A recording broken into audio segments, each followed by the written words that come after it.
most dudes don't truly care about your past unless it's affecting this right here. Right now. Welcome to another episode of Something for the People. This is your boy B Hunt, aka the Silent Prophet, along with my co-host Big Country. What's good, people? How y'all doing? You couldn't let the process be the process. And that's the frustrating part about it, is that's when that broken person goes to another person And creates another broken person.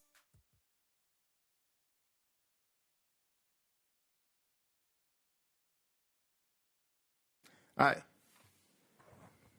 Welcome to another episode of Something for the People. This is your boy B Hunt, aka the Silent Prophet, along with my co-host Big Country. What's good, people? Top notch. We got Deuces sitting up in here, Mr. DJ. Yo, what's good, y'all? What it do? And for you, I tell y'all about him every week, right? The man, the myth, the legend, wiggling out here in these game spaces. What's good, people? How y'all feeling? Done deal. Oh, well, first of all, I say his name. It's Mike. Wiggle. It's Mike, though. It's Mike.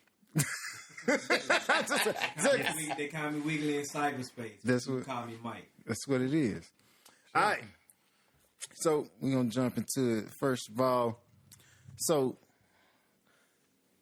let me preface this properly. First, as we know, there are more women out here getting college degrees than men, right? Just is it's a fact. It's a normal thing, you know.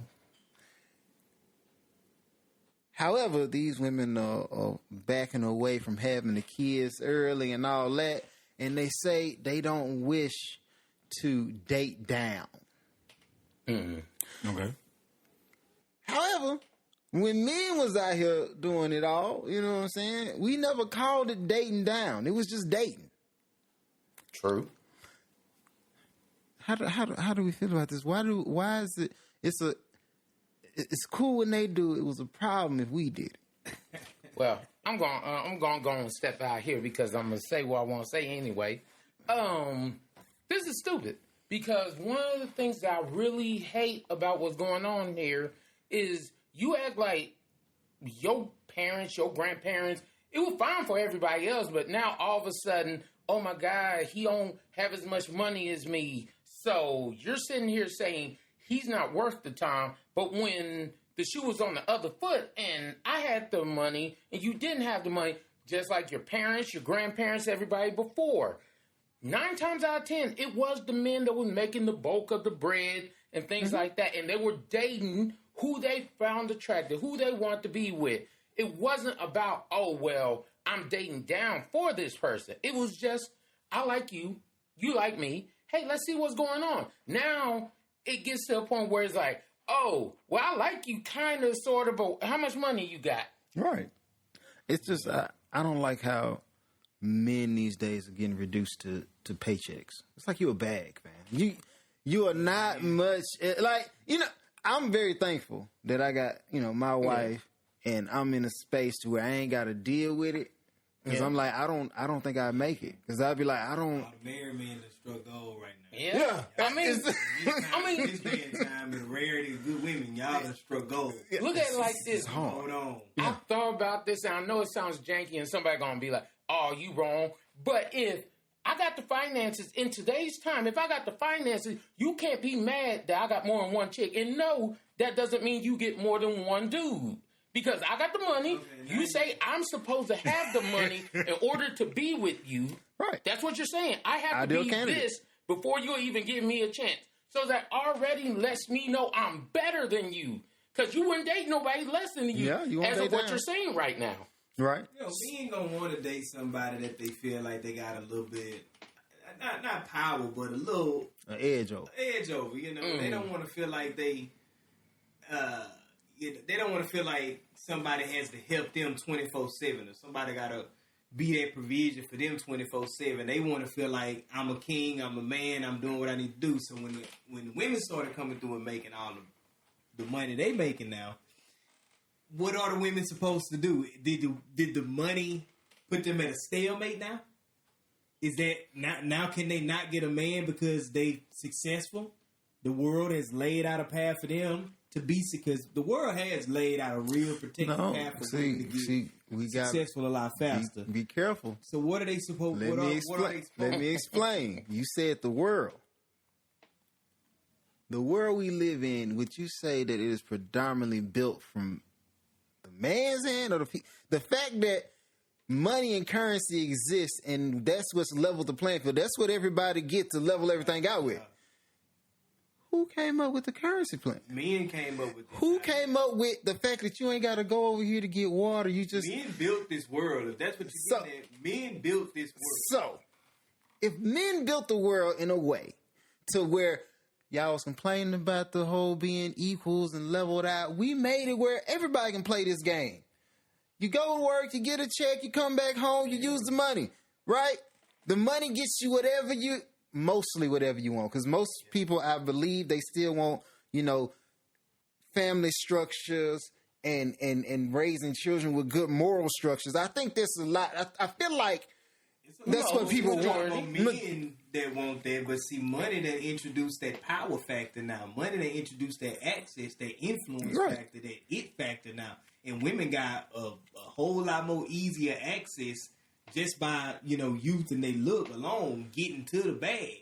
Right. You know what I'm saying? So what is human nature supposed to do now that now she feel a little bit more edgier and powerful to you? Is she supposed to, and I got my answer on what I believe she's supposed to do, but I'm asking y'all, what is she supposed to do? Is she supposed to be like, okay, let me tone me down a little bit so he could be toned up a little I don't feel like you need to tone yourself down. I don't feel like you need to try to, I feel like you need to realize what's truly beneficial in this world, like what we really want. I don't care how much money you make if you don't leave a legacy behind you. It's nothing. What you gonna do?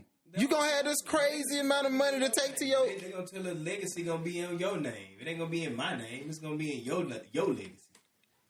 The world you live in currently was built by men. Yeah, they trying to overthrow that shit. But to what? What are you gonna overthrow it to? I don't know, but what would you overthrow it to? It's getting vastly overthrown real quick. But I'm just like, at the same Until time, a war breaks out, then all of a sudden, I guarantee you, now all we change. need men. That's why I'm like, as much as I prefer comfort, I understand that there's a place for war and chaos. It's the equalizer. When you had too much peace, at a certain point, you need conflict to bring you back to reality. It's men, and I hate that it is this way, but it's the truth. You get a son, he likely to go to school and get in a fight. It's I don't want to say it's in his nature, but he's okay with it. War means nothing to a young man. Like, hey, you know what I'm saying? If I got to fight, I got to fight. It is what it is. It sounds like you're saying there's more value to us than it is than just a dollar bill. There's vastly more value. More value to us than just a dollar bill. I'm not just at a certain point, like I said, comfort reduced everybody back down to who brings home the bacon. Yeah. Like, it reduced us all back down to that. Who's going to bring home the check? You bring home the check? You bring home the check? You bring home the check? If I'm bringing home the check, what I need you for? The same reason I needed you when I was bringing it. The same reason. If we don't come together, we don't exist. If men stop messing with women and women stop messing with men, then nobody's going to exist. The human race dies off. So if for nothing else, bang a nigga just so you can have some kids. Like, that's what a lot of situations are. They're just banging kids. Bang them to have them kids. But also bang him to have the kids, but also be with him and I'm like I said earlier, I prefer a 2-parent structure that's inside a home, a man and wife. But if you find a way to co-parent that isn't toxic, where I can deal with you on this level, we need to figure out how we gonna work together so these kids can see a functioning relationship. Even if I'm not with you, they can see a man and a woman can get along and do something beneficial and powerful, so the kids can see that. women need to put more value into that right there. That aspect of order. That aspect of direction. You're supposed to be with a guy where you see his direction, right? A woman's supposed to accept the guy because she accepts his direction. She see where he's going in his leadership. And women need to just keep more value right there because inevitably money is gonna come through and influence people some kind of way. Yeah, it's gonna influence you some kind of way, especially if you get a lot of it, man. It's gonna amplify those real characteristics and traits about you. That's all money is gonna do. It's just gonna amplify those real characteristics and traits about you. So you gotta be steadfast and long suffering with the idea of focusing on the things like you just said. Right. The fact that I'm here, I could be protection. I could be a direction for your kids. I could be this could be something that your kids are influenced by. This 2-parent structure, this home and order and structure, so that our kids can make it later in life. And I just think that the bag is kind of, just tearing all that apart, man. Is it solely just the bag though? Yes. Yeah. I think for the most part, I'm just saying for me, I think for the most part, finances have played the aspect in all these kind of things now. It's like, oh, well, can you do this? Because this world now has made it where all you need is the finances. If we go back in our parents' day, you had to work. It wasn't just, oh, you had money, but you had to do some work too. If we go back to our grandparents' day, you definitely had to work. You couldn't just pay everybody for everything. You had to get out there and actually work by the sweat of your brow. And then if you go on back further, they were building their own houses and stuff. Like, you couldn't just, I want to ask this question. Because, we always say that it's we are in a monetary society. But we do have to factor in the caliber of the people. And the caliber of the men and women that we are raising. Yeah. So I can't 100% say it's solely on the money. It's the emotional aspect too about people. It's the people that Right. It's the people that we raising. It's the because we've said it multiple times. The men ain't the men that they used to be. Yeah. The women ain't the women that they used to be either. Right. So if you got those types of factors that are factoring in, and if people are more focused in on being selfish than selfless, you're not going. It ain't going to factor in the way that we see it nowadays. Right. Like, it's going to be like people going to focus in on being selfish. Right. It ain't going to be the family structure that we used to see. Like, we want to go back there, but until people stop being selfish, it ain't going to go that way. Like, we not going to see it that way no more. Right. Like, back then, how you were referencing to, people understood that the family dynamic was the only way that we going to make it is we stick together. Yeah. Nowadays, I'm going to get this money, and all I care about is me. Yeah. That's solely where we at. So, that is amongst all the people, you're right. Yeah. Like, that's a key difference. So that's why I say, like, is the financial aspect the key part of it? I can't say that. The finance is probably the gas. It drives them. It's exactly what you. It's the gas in the engine. It's what you said earlier. The money's the amp. Yeah. Everybody got a song that they singing. Right now we singing a really terrible song as people because we telling everybody, I'm here for me, I'm here for me, I'm here for me. But long as they were saying that, and only way you could hear it was in their head. But the second they got money, now I can push that agenda on the world. I'm gonna turn it up.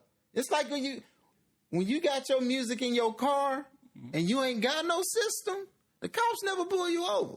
But the second you hit that volume,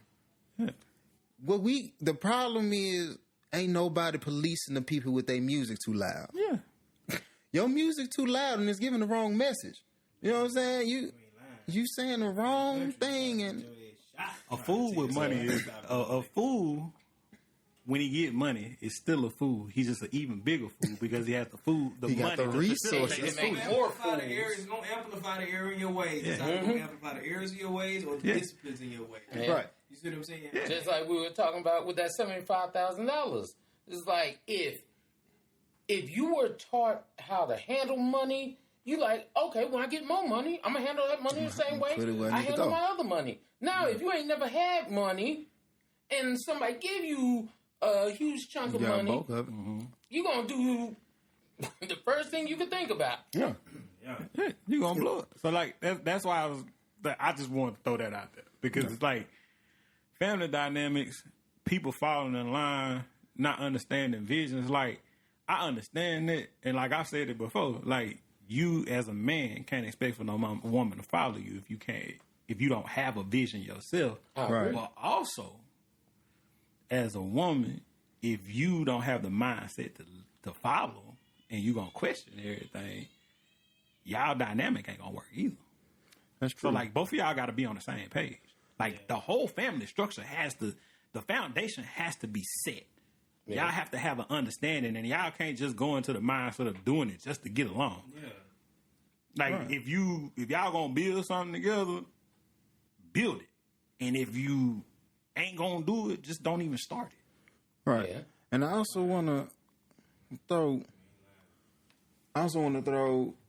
one more thing in there. So, right now, a place of separation is the educational system, right? Because we all know that the education system was not designed with you and I in mind. It's just not how it was made. It's made for more docile, more, hey, do this, go. You know what I'm saying? Nobody, the free thinking and all that is really, scholastic is really not your space. Yeah. So, in the beginning, you had your trade schools, you had your apprenticeships, you had alternative avenues for men like ourselves to, hey, I can get to the money. Why? I'm gonna go and be a apprentice to such and so doing what I really want to do. Yeah. I wanna learn how to set up I-beams for skyscrapers. I ain't gotta go I'm gonna just go. The guy over there, he do that. I'm going to go over there and just learn from him. Because it's a more hands-on learn. I don't sit at the desk. So like I'm saying, we built a system that's more, like it's easier for women to jump into that space. And that's, like I said, that's westernized ideologies that put that whole system in place to where, hey, the more docile you are, typically the more successful you are. Like, right. Like, a lot of people don't realize this, but the school system was set up for you to go into the workforce just to work the day-to-day. Right. Nelson Rockefeller set that up in, like, the 1930s, 40s, because of the fact, if you ever look at the school day, it starts at 8 to around 3 to 4 and always fluctuate. And what schedule is that? Around the work schedule. And was actually set up so you could be prepared more to get out there and do the... The thing was the education that was implemented back then was getting taught at a younger age, and it was more lucrative learning skills that you could use later in life. Right. Like your welding classes, like your woodworking classes, like your sewing, mechanics and all that. Yeah. That was being taught pre-11, 12, all your senior year in high school. Right. When kids were younger. And I say it's a lot of tentacles to that octopus because that's where it started to come down to the breaking of manhood in our areas. I can guarantee you the people who were under the tutelage of what's the black man name? Frederick Douglass, right? And Booker T. Washington. I can guarantee you the young black brothers and sisters and young black men and other elders of his ilk under him, they were in the direction of making sure we put education in these schools that's going to be long lasting for as far as we can see for the future. They were thinking like the Chinese people and thinking like other races of folks. It's at a time. It's just at a time and place and time. For some reason, I don't know, but for some reason, a time and place came where it started destroying our men. Well, they said that was like in the 70s when they started taking out all those extra trades and things out of the school system. Right. But see, if the men were there, because I'm getting, I ain't done the research when I say this, but I'm almost sure if I could pull up a record of some of the trustees and lieutenants or some of the workers under Booker T. Washington, I guarantee you it was some strong black men. Right. So they all had this group idea, this mastermind idea of what type of education to put in Rockefeller's 8-hour wheel so that we can build our children stronger for the future. Yeah. Those men started leaving these directional positions. Right. You notice that over time. It started breaking down over time. Alternative people and more women. Once women was able to get into the workforce, they were able to get into the direction of what schools. What is that? The councils, the board meetings, the boards. They were able to get into the boards of these places and direct these school systems now. And now those Booker T type of minds and individuals, they were being attacked. They were being taken out. I don't know why they did this to us. Y'all know what I'm alluding to. All right. A lot of these men started getting broke down, man, and the mind started breaking down. So, what y'all think about that? About I think the influence on us that broke us down to make us these workers and underpaid workers. What I'm saying is, Dr. Umar Johnson say some wild stuff, man. But at the end of the day, it's one thing that he be pushing that I be really rocking with. He like, I'm gonna build this school and I'm gonna teach these kids this way. But I hear him. But is it so far-fetched, though? No, what I'm saying is, okay, maybe it ain't Umar Johnson who gets to do it. Example. Yeah, no, it's not that he's a bad example. His thought process is correct. His method of going about it may be wrong. But my thing is, look, if you got the black men in your community or the white men, I don't care what race it is, you got the men in your community to go and be like, we can see right now that this school system for our kids, because like you said, it's like I said earlier, it's a lot of kids, a lot of men who don't. I'm not going to seek secondary education. Right. I didn't like school in the first place. Yeah. Why am I going to pay you to do something I don't want to do? Make no sense to me. What other? Yeah, until he had you got to use the men in these communities to say, okay, if that ain't what you want, we still need to put you in a space to where, hey, you want to learn this information. It's fun for you to learn this information. And once again, we bring it back to it's lucrative for you to learn this information. Yeah. We maybe instead of having that ITT Tech show up on my television, you have hey, this is our roofing. You bring back the trades, man. You put them on a platform to where this stops trying to say like that's a secondary type situation. No. You learn this welding trade. You learn the stuff that the foundation, the building blocks of this beautiful universe that you get to use. By 10th grade, 15 years old, kids need to be learning how to build a house. Yeah, you should know how to do it. That type of shit. And we know that the housing community, they gonna be tearing trees down and putting up houses to the end of time. They keep doing it. Well, it's renovation. It's gonna be more so apartments than houses. Is what it is. Well, that's because they're trying to hustle you. It's more I'm beneficial with the hustle for a person to put you in an apartment, and they keep jacking up the rate of apartments. You know, when they went up, what is that, 30-40% for an apartment? Apartment is almost the same as a house note from the early 2000s. And then they also know that the housing rates are higher. You know, and they also know that the average person can't really afford a house, and they're more likely to rent than they are to own a home. Right. Yeah. But you never own nothing. Yes, you never own. But also the other thing is because I'm just how the game has hustled you, because a lot of people weren't taught to take care of their credit. So that's a lot that takes people out. Then on top of that, people don't know how to save anymore. Mm-hmm. It's like some people will go above and beyond their own means to do stuff, to look away, to live certain ways. Yeah, we live beyond our means. And then another thing that I was watching, shout out to Earn Your Leisure, by the way. Mm-hmm. We was watching something, and for us in our community, inflation, $5 feel like $50. So it's kind of difficult for us to say at this point. Right. So I know we done some way off subject.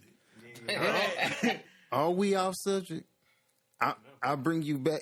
I'm going to let you finish. Yeah. First of all, I want you to finish first. And then I'm going to tell you why we still on subject. Go ahead. My bad. But it's difficult for us to kind of navigate into the world that we're trying to build at this particular moment. Because one, we're not all on the same page. Mm-hmm. Two, it's hard for us to navigate and build that infrastructure that we need. Because like building those things that you was talking about, learning those trades, those are all infrastructure jobs. Then they're trying to eliminate all the things that's going to be able to take us into that next step. Black folks tired. They don't want to build shit. Black folks, we don't build. They feel like we don't want to build nothing, but also houses and shit. But all that. Also, we're finna get ready to move into an age where technology is going to be the forefront. Yeah. Right. And if we don't learn the new skill, they're going to eliminate what we use to be able to move into the next. So, getting rid of jobs that we can go in and make the little $10, $15, $20 an hour, that's going to force us to take the government handouts. That's going to force us to move into the universal income. That's going to force us to take what they give us. Force us to take what they give us.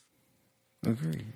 And so if you don't teach those things, if we don't move back into the infrastructure of building the homes and building the families and building the things that we was talking about, we're going to end up fracturing the community even more than it already is. A change in the curriculum in the school system means that there must also be a change in the direction at home. Exactly.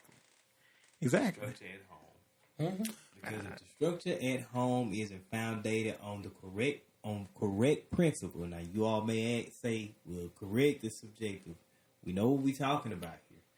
If that home is not strong, it's not going to be able to hold up the ideas of the education outside. Yeah, right. I'm telling you. Yeah, I agree.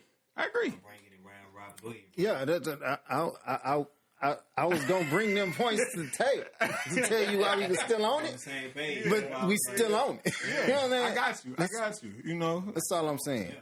So you fix the home easy enough. Y'all can. All right, they can see it. All right. Women admit that they would rather be in a physically abusive relationship as opposed to being in a relationship with a man that is overweight. I just gotta say, I love my wife because my wife loves me. I don't care if I'm big or whatever. Invest early. That's what you tell me. Like, I don't care. Before you go too deep, brother, can you read that one more time? I'm gonna make sure I put the camera on him. What? I want y'all to see his face. Admit that they would rather be in a physically abusive relationship as opposed to a relationship with an overweight man. So, what you're saying, you rather have a dude go upside your head, knock you out, than to be with a dude that's chunky, fat, or whatever.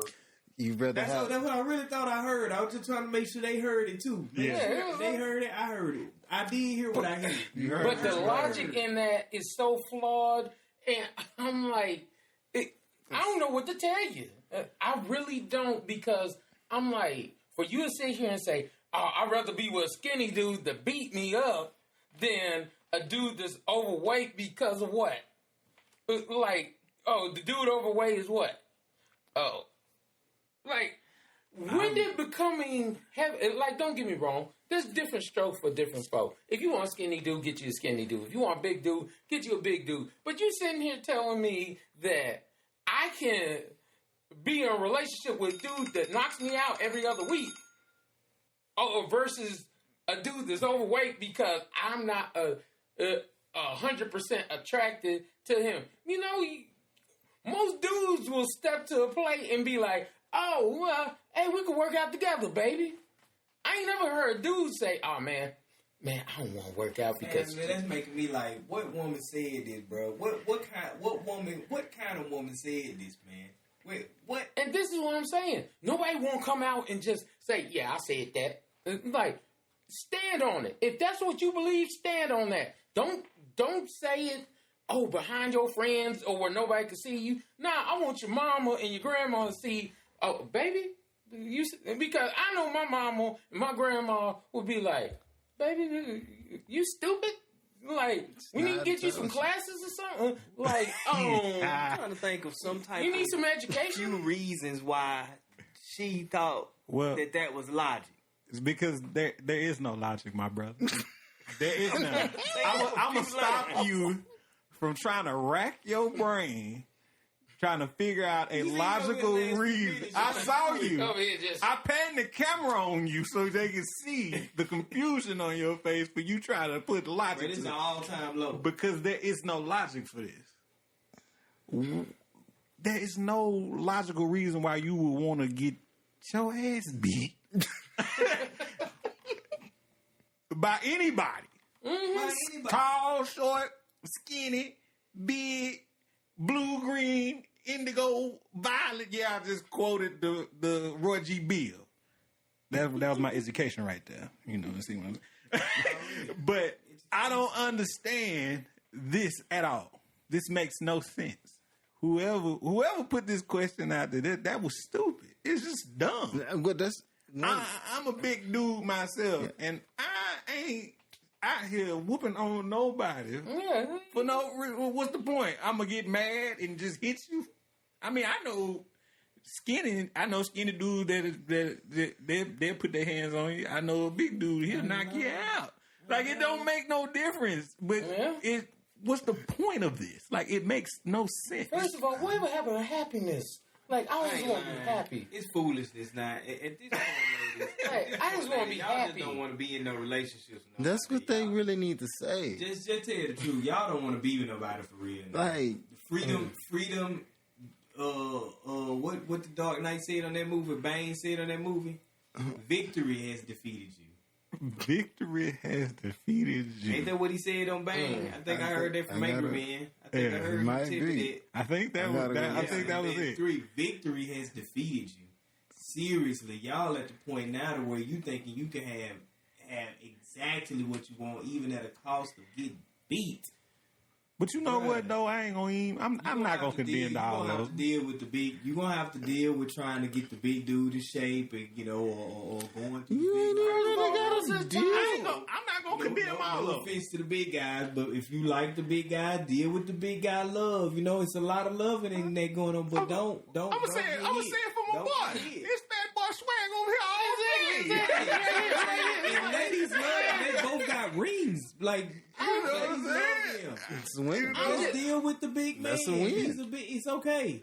But I'm just saying, it ain't like, okay, if you sitting here talking about,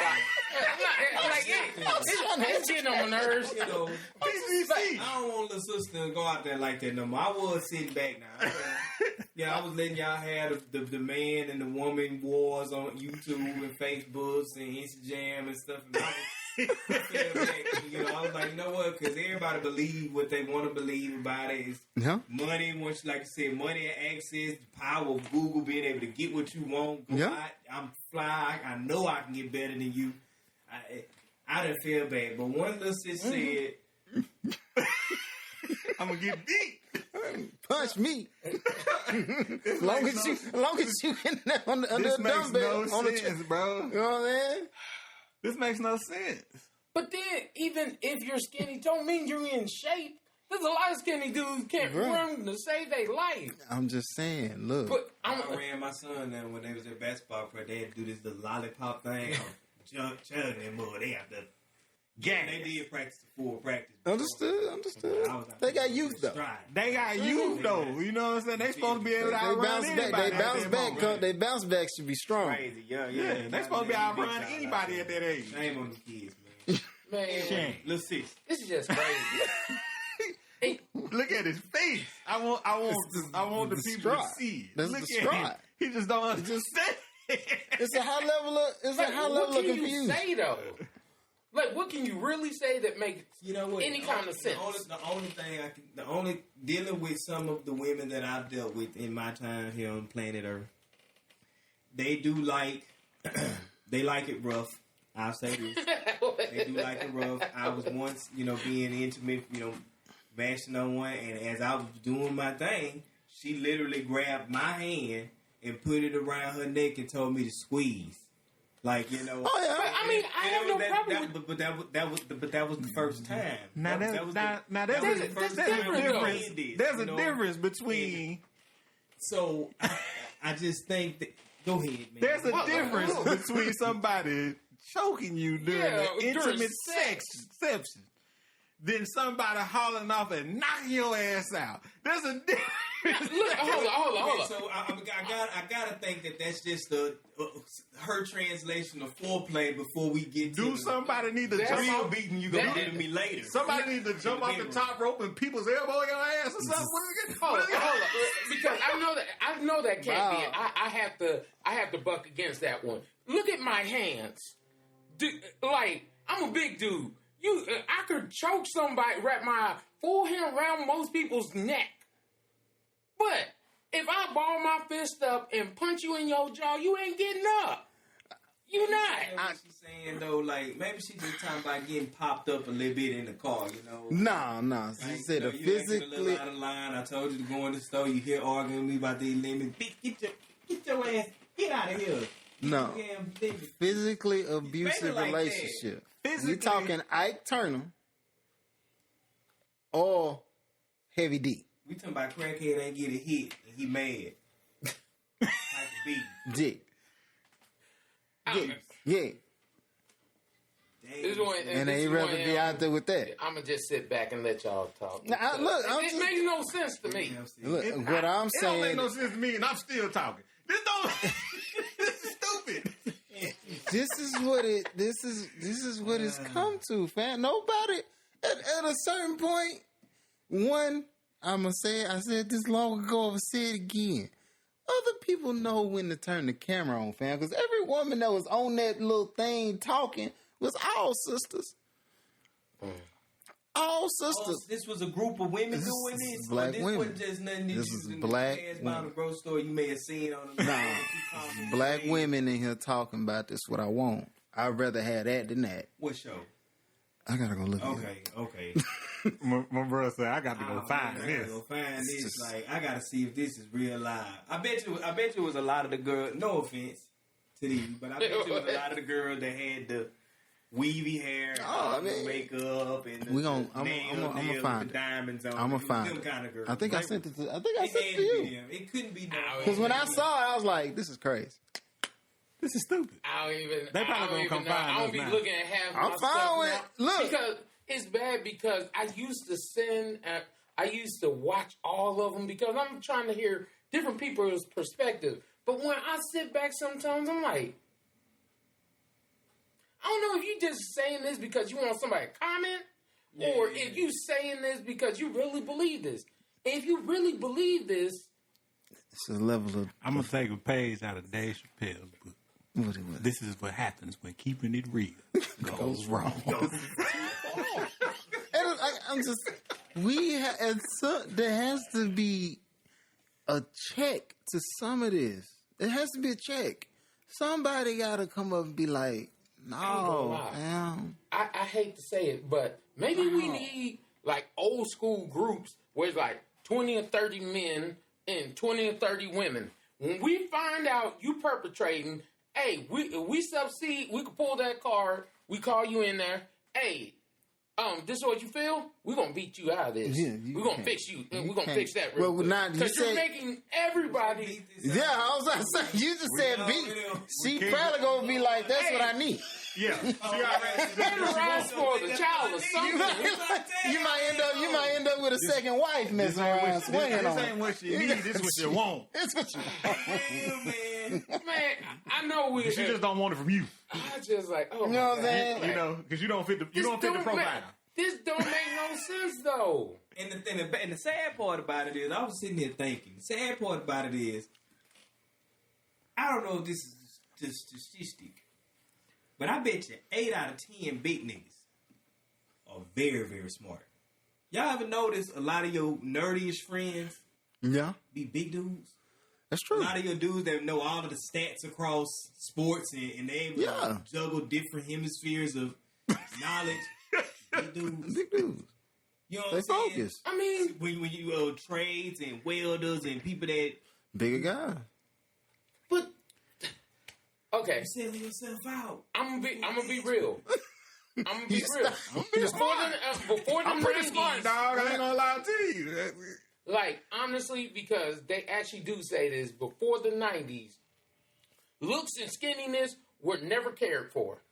Most dudes, they want to know that you were a man enough to handle your business. You could take care of the house. You could do all these things. But then the 90s came. Everybody wanted to do a six-pack. And I'm like, don't get me wrong. If you have a six-pack and you smart, cool. But if you are stupid, well, what's a six-pack supposed I need to to do? know the statistics on the people who actually fit that description. Like, It's how many Supermans are really out there? Like, not very many. Because It's not very many It like can't that. be. You know, that's why he said at a time you just needed to be industrious, Yeah. studious, and somewhat half of a decent man. Yeah. When our community love God, and that was That's what it was for the longest time. Yeah. Then all of a sudden, in the 90s, I want to say, is when this whole went into idea disarray. of The meatheads, the jocks, all that stuff came extra from it. swole.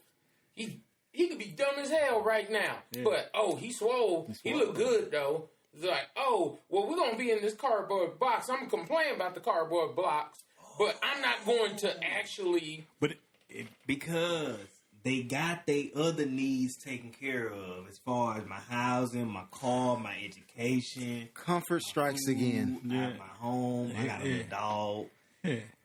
He can be stupid. That's good. He can be I stupid. just need you to handle one area of my life, and I preferably would want it with something that I can look at. Yeah, maybe that's what it is. We've reached the era of trophy husbands. Like, we used to have trophy wives, but now we've reached the era of trophy husbands. If y'all remember I said a couple of weeks ago, remember I was talking about how we used to watch TV and we would see things and we'd be like, this is the life I want. Mm-hmm. Remember, I just said just a second ago, now they were looking at TV and the meatheads, the jocks, all that. Remember, they start putting those images on TV. Yeah. And they started looking at it and was like, this is the man I want. The ones they started painting these pictures of he's these. stupid, but he look good. Yeah. They started putting these images. So we need to blame WCW and WWF. That's what you're telling me. WWE. Is it WWE? You know what I'm saying? WWE now. But also those teen movies. You know what I'm saying? The movies Teen and movies. all of the, you know what I'm saying? The movies that they Influence used to the watch. culture. Yeah, the You movies. just taking us to this space. TV. I mean, you know, and even with black culture, Eddie Winslow was dumb. If you really think about it. He wasn't the smartest. He wasn't the brightest. He was really, if you really think about it, he was stupid. But they liked him. Yeah. Yeah. I don't know. It's when, like I said, it's just got my head hurting because I'm like, Because she about to get beat. you rather Black you eyes don't are want opposed big boy, to thighs. but you rather get beat over there. Maybe she talking about my 300-pound life overweight. Like if you were talking about, I gotta. Maybe she talking about that overweight. Maybe she. like if you're talking about, Nah, she talking about Heavy D overweight, man. She ain't talking about 300 pound life. but Heavy D before he died was actually like 250, and 250 overweight, bruh. I don't know what to tell you. If you can't walk around, you know what I'm saying? We are considered overweight, my brother. There is a difference. Okay, I'm considered overweight, even though I got I got a lot of muscle on me, but don't get me wrong, I got that fat too, and I'm cool with it. I mean, I do but too. There is a difference between, y'all I can't breathe. Fat. Oh, I'm hungry right now. Oh my God. Oh, if I don't get a Twinkie right now, it's going to be a problem. two whole pancakes and a whole like there's a different kind of pail of syrup. Yeah. Like, I put syrup on everything, kind of overweight versus. You do put sugar in your grits, though, fam. Man, this shit crazy. You do put sugar in your grits. First of all, I'm sorry, bro. I don't think she's talking about that. I'm sorry, bro. I have to get on to him. Salt on grits sucks. Put some sugar on your grits and call it a day. Man, here we go. We not finna start this. We not finna start this. Next. That's so terrible. That's a Texas thing, huh? What? Sugar? Texas. What? Sugar go hard on grits. That's what I don't understand. That's Yes. That make no sense. Butter and sugar. Your folks from Alabama, so you ain't never did that, huh? No. Your folks Butter and sugar. My people from Louisiana, so we don't I'm do from sugar. deeper south. Yeah. Y'all deeper south. These Southwest dudes eat them avocados on their ham sandwiches. Don't make sense. What is that? Southwest dudes do. Yeah. What is? I don't know about that. God, look. Salt on grits, fam. So, woman leaves her husband because his fight with cancer is disturbing her peace.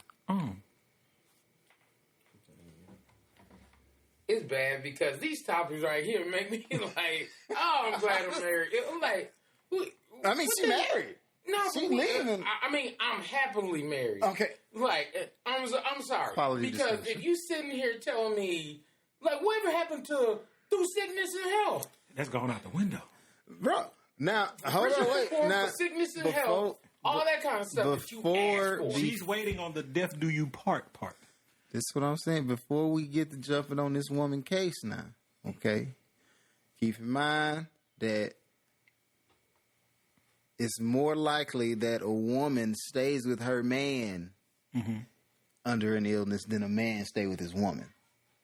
It's like that is true. 3% of women are said to leave. That's the percentage right now. That is true. And it's like more like 20% of men. Also, but on the same note, now there's some wildness going on because it was a woman who left her husband because she got diagnosed with cancer, with breast cancer, stage 4 breast cancer. And the reason she left him is because she said, I want to fulfill my sexual desires and enhance my sex life before I go. You gotta respect it. Hold up. Was this that Steve Harvey strawberry letter? I don't know. I got about 10 more months. He told me maybe 12. Come on. We got a bag of money. Rather than paying for that treatment, just drop me off on, Rodeo and Pico, and I'll take care of it from there. I need $250,000, $600,000 of that, and I'll take care of it from there. I'll fix that. I'm going to fix it. I can't. That's what she said. I'm being honest. Then why did you marry him? If you knew he wasn't going to fulfill, bro, this is a situation. He wouldn't fulfill that. So bro, what you're saying is you got these last months, weeks of life. Yeah. And that person wouldn't. I wouldn't have married you if I didn't think you could fulfill that on need. Were we together 15 years or more? I think it was like 9 to 10 years. No, she was 15.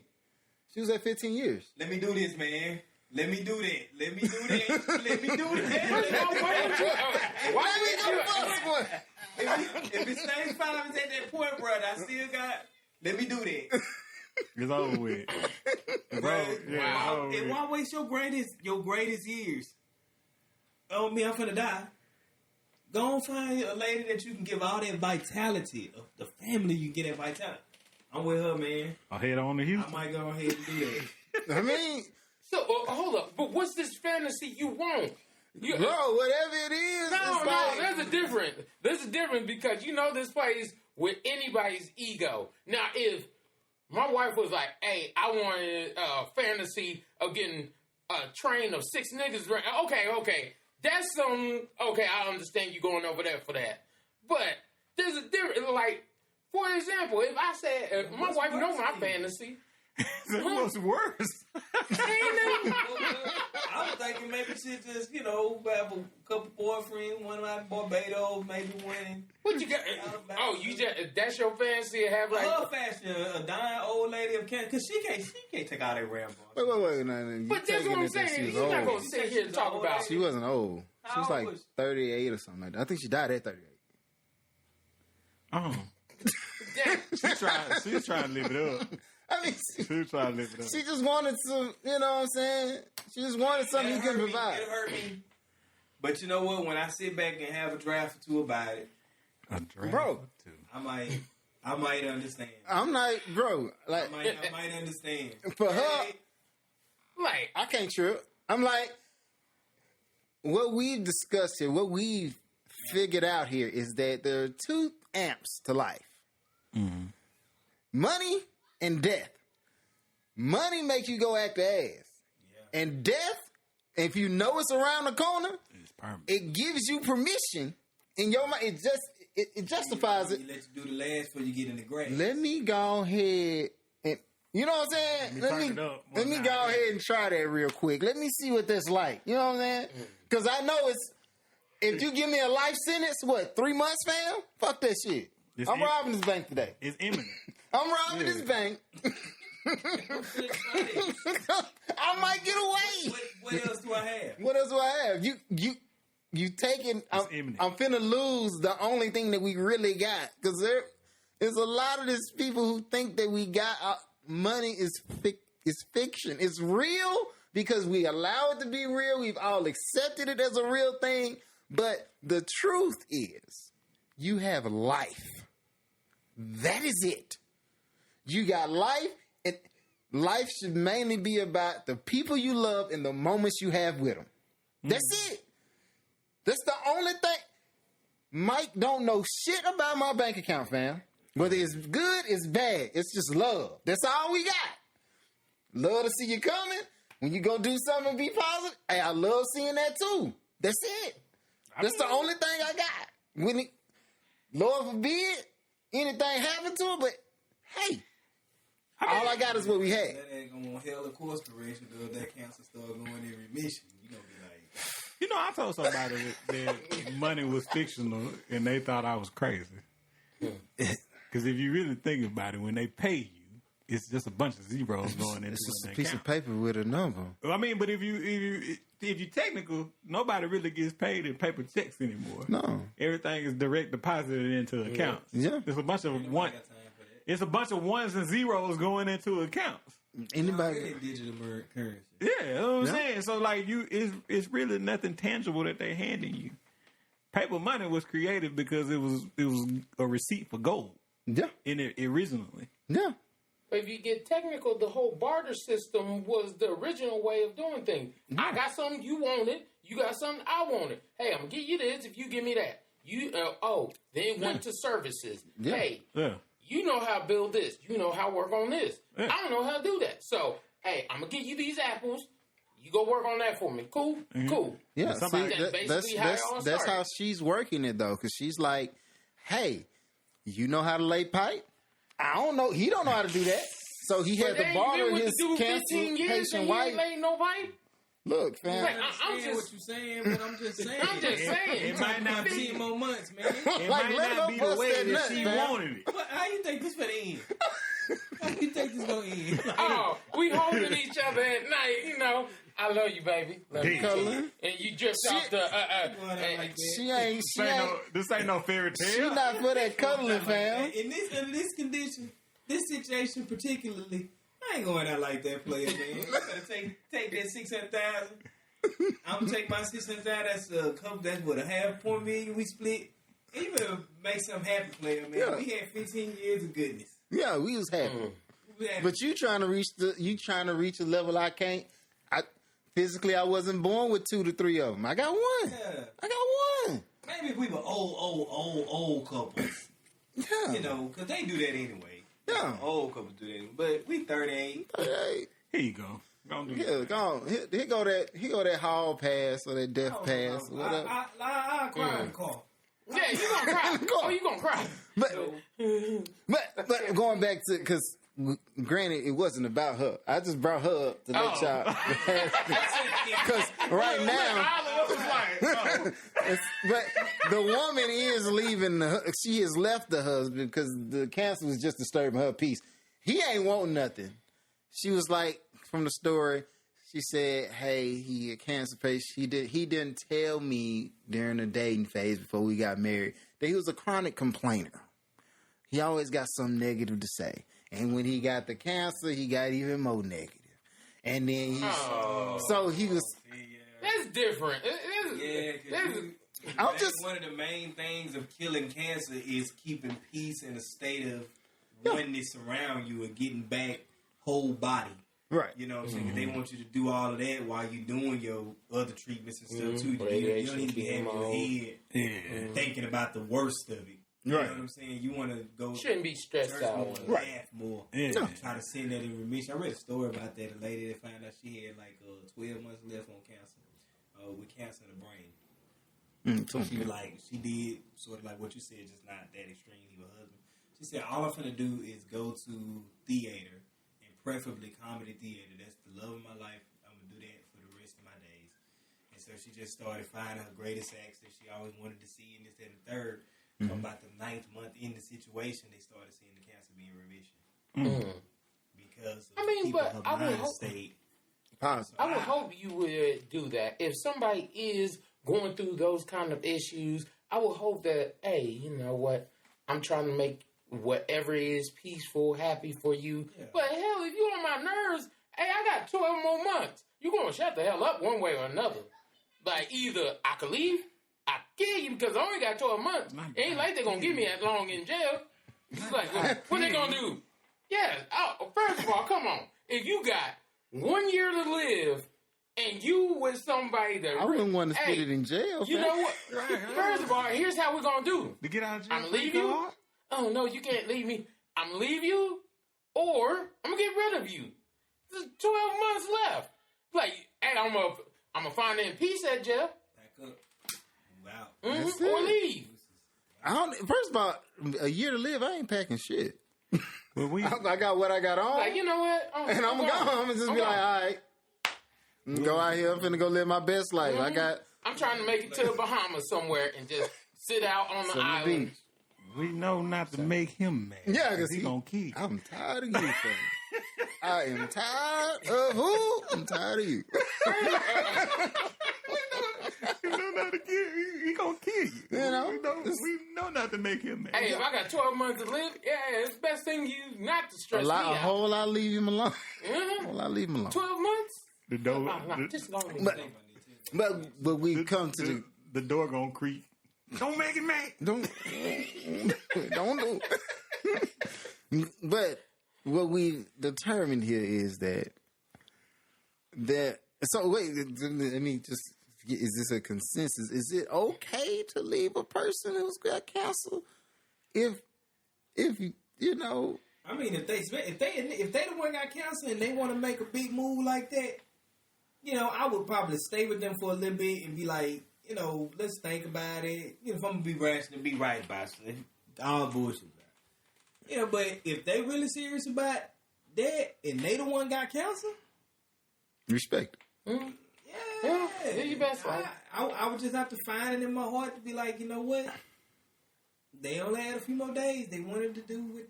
Yeah, I would think it'd be alright. Yeah. I think it's wrong if you find out your mate got cancer and then you up and book on it. Yeah. That's what I'm thinking. You know what I'm saying? If they got it and you bill. Like, you know what? We was just talking about the guy he was negative and we was like, well, you know, time to do it. I mean, but you know, you said she had cancer, right? Well, one story, she had cancer. She wanted to have better sex, so she dipped out to go get that before she was gone. Yeah. Right.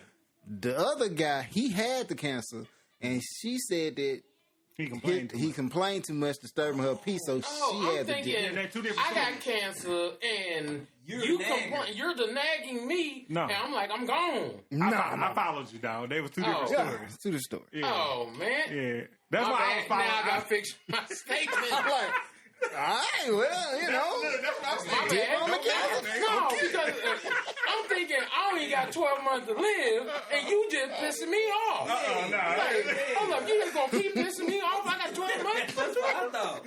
I spoke after you, too. That's what I said. He was going to kill the cancer patient. Like, man. Yeah.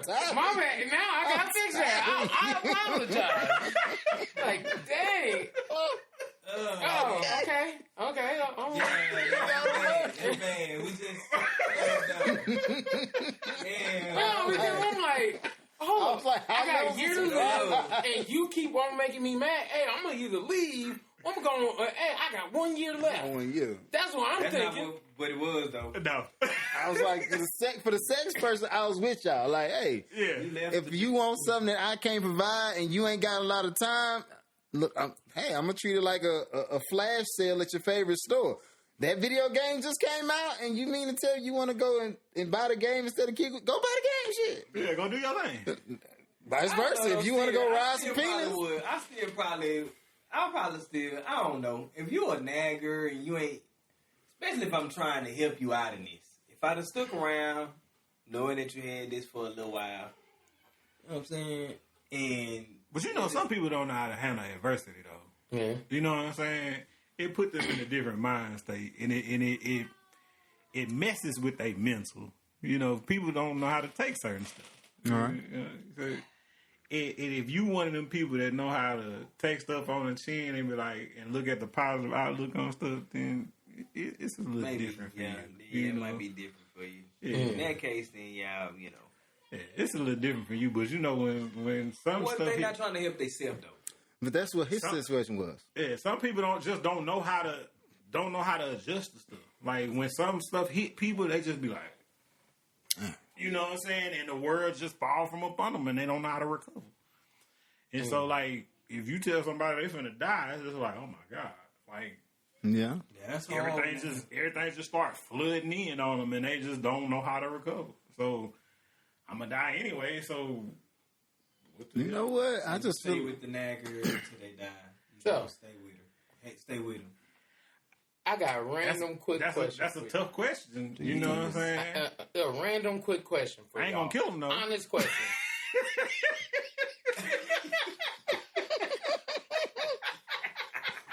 Mark. Anyway, He was answering the wrong question, man. We got the wrong. I just had to make it laugh. Damn, Jeremy. Honest question. If you could, like, is there no go back, no forward? If you could know when your time of death was, would you want to know or would you not? There ain't no, I can find a way out or anything about it. I wouldn't want to know. Would you want to know? Or would you be like, I'm going to answer for you. I wouldn't want to know. I wouldn't want to know what I want to know. I think I definitely would. Like if I knew, and I'm not saying it is so I can try to find some alternate method to try to save myself. No. Bro, I've learned, especially through college in the comm design program, I learned the significance of deadlines. Yeah. You do your best work. Well, at least I know. I do my best work under pressure. Like when it's laissez-faire, or it's not, or when it's just like anybody could do it. It's the free flowing hippie type lifestyle. Like, no, I need to know. You know what I'm saying? Hey, they say on that date this gonna be done for you. Well, I need to live this shit as much as I can because I already try to live that way anyway. I'm like, shit, I don't think about it like, oh, you don't know when you're gonna go. I think about it like, am I making the most impact with my life? What am I doing to try to when I leave somebody like, that was one of the best people on this earth. Like out of everything, that dude right there, I hate he gone. Mm-hmm. So I try to live like, nah, if I can help you, I'm gonna help you. I ain't gonna try to shoot no shots. When you talk to me, it's all love. I tell people all the time, I ain't got no enemies. I refuse to have them. I don't want to think about anybody in a negative way long enough for me to have you as an enemy. I'd rather get out your way. You go be over there, be upset, be mad and all that. But when you come through to talk to me, it's going to be love. I'm going to live 100% all the time as much as I can. Because I know even the most disciplined soul sometimes find himself in a space where he kind of drop back from what he's trying to do. And it's not because he just intentionally trying. It's just, humans are inherently lazy. Like, I like sitting back and sipping lemonade on the front porch just like everybody else. Like, I do this. But at the same time, I do understand that I don't want to be the feathers that hit the shield. I'd rather be the sword. God forbid to bury the news till you're in 36. Yeah, right. Damn. What the fuck I'm gonna do? Man,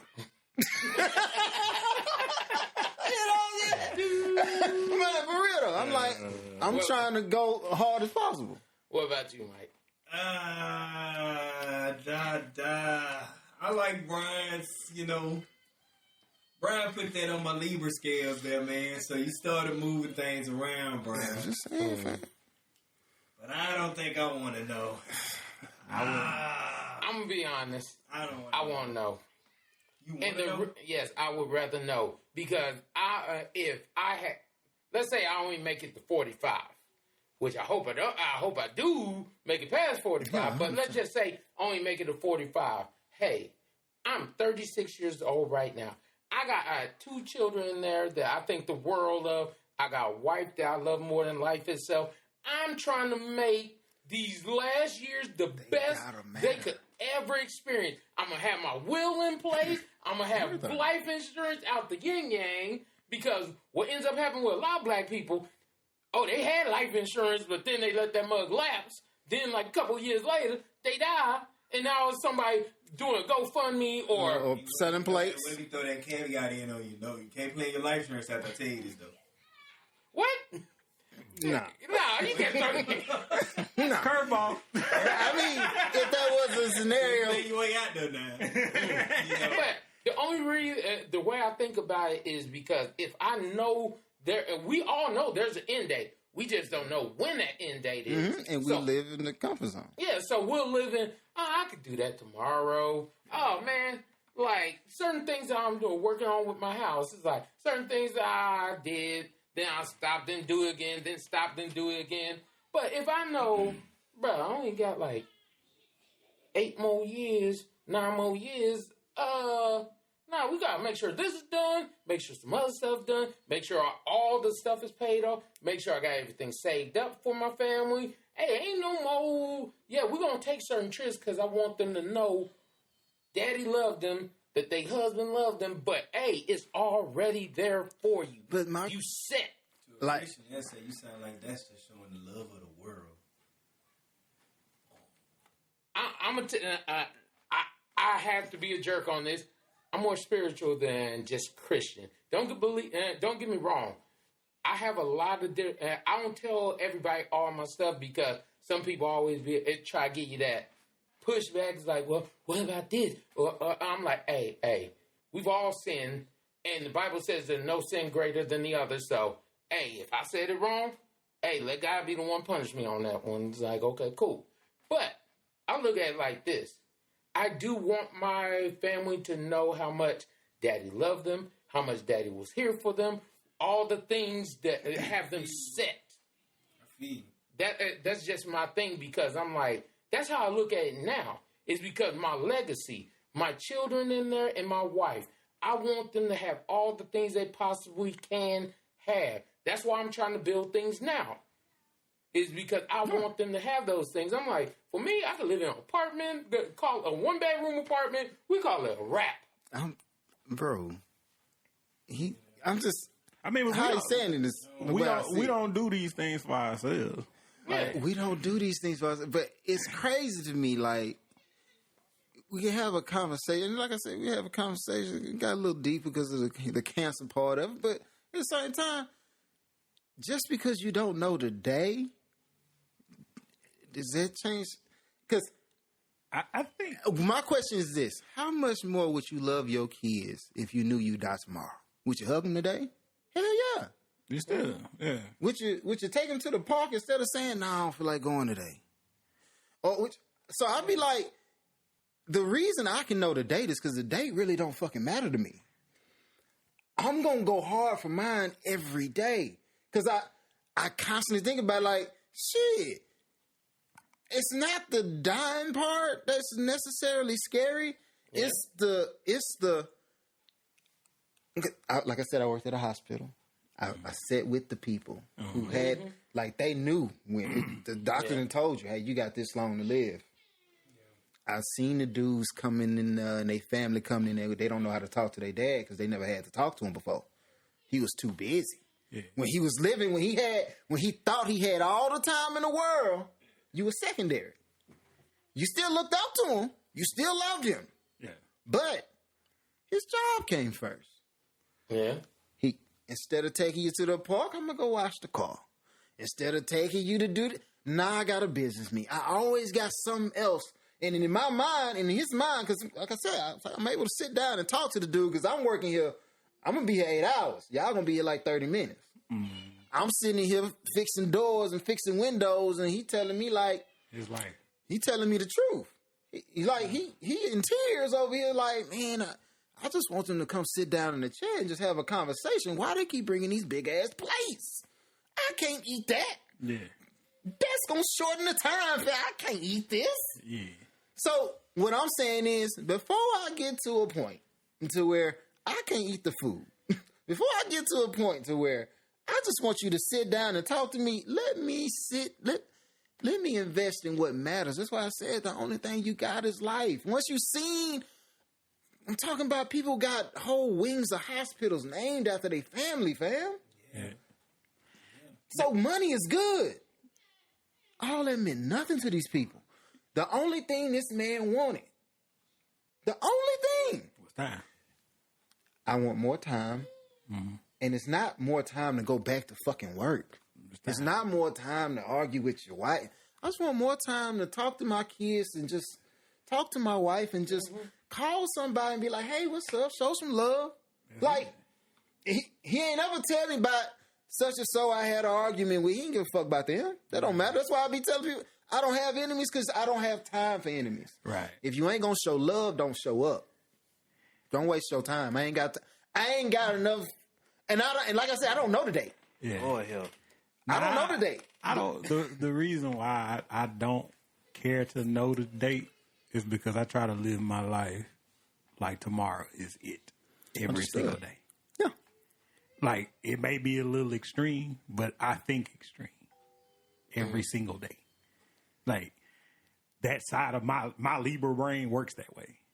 Like, my scales balance out like that. Mm-hmm. Like, everything that I do is pretty much extreme in my mind.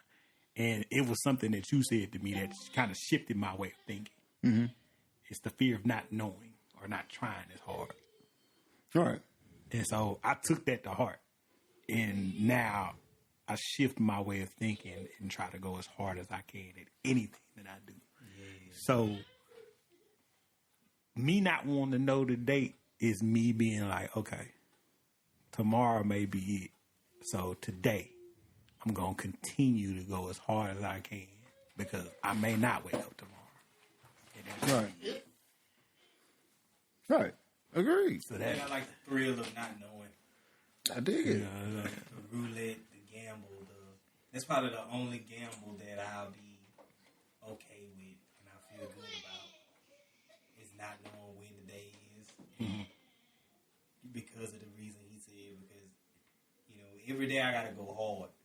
Right. You know what I'm saying? And if I don't, maybe there's just something about life and this understanding that I need to understand about, I don't know, another aspect of it other than just myself.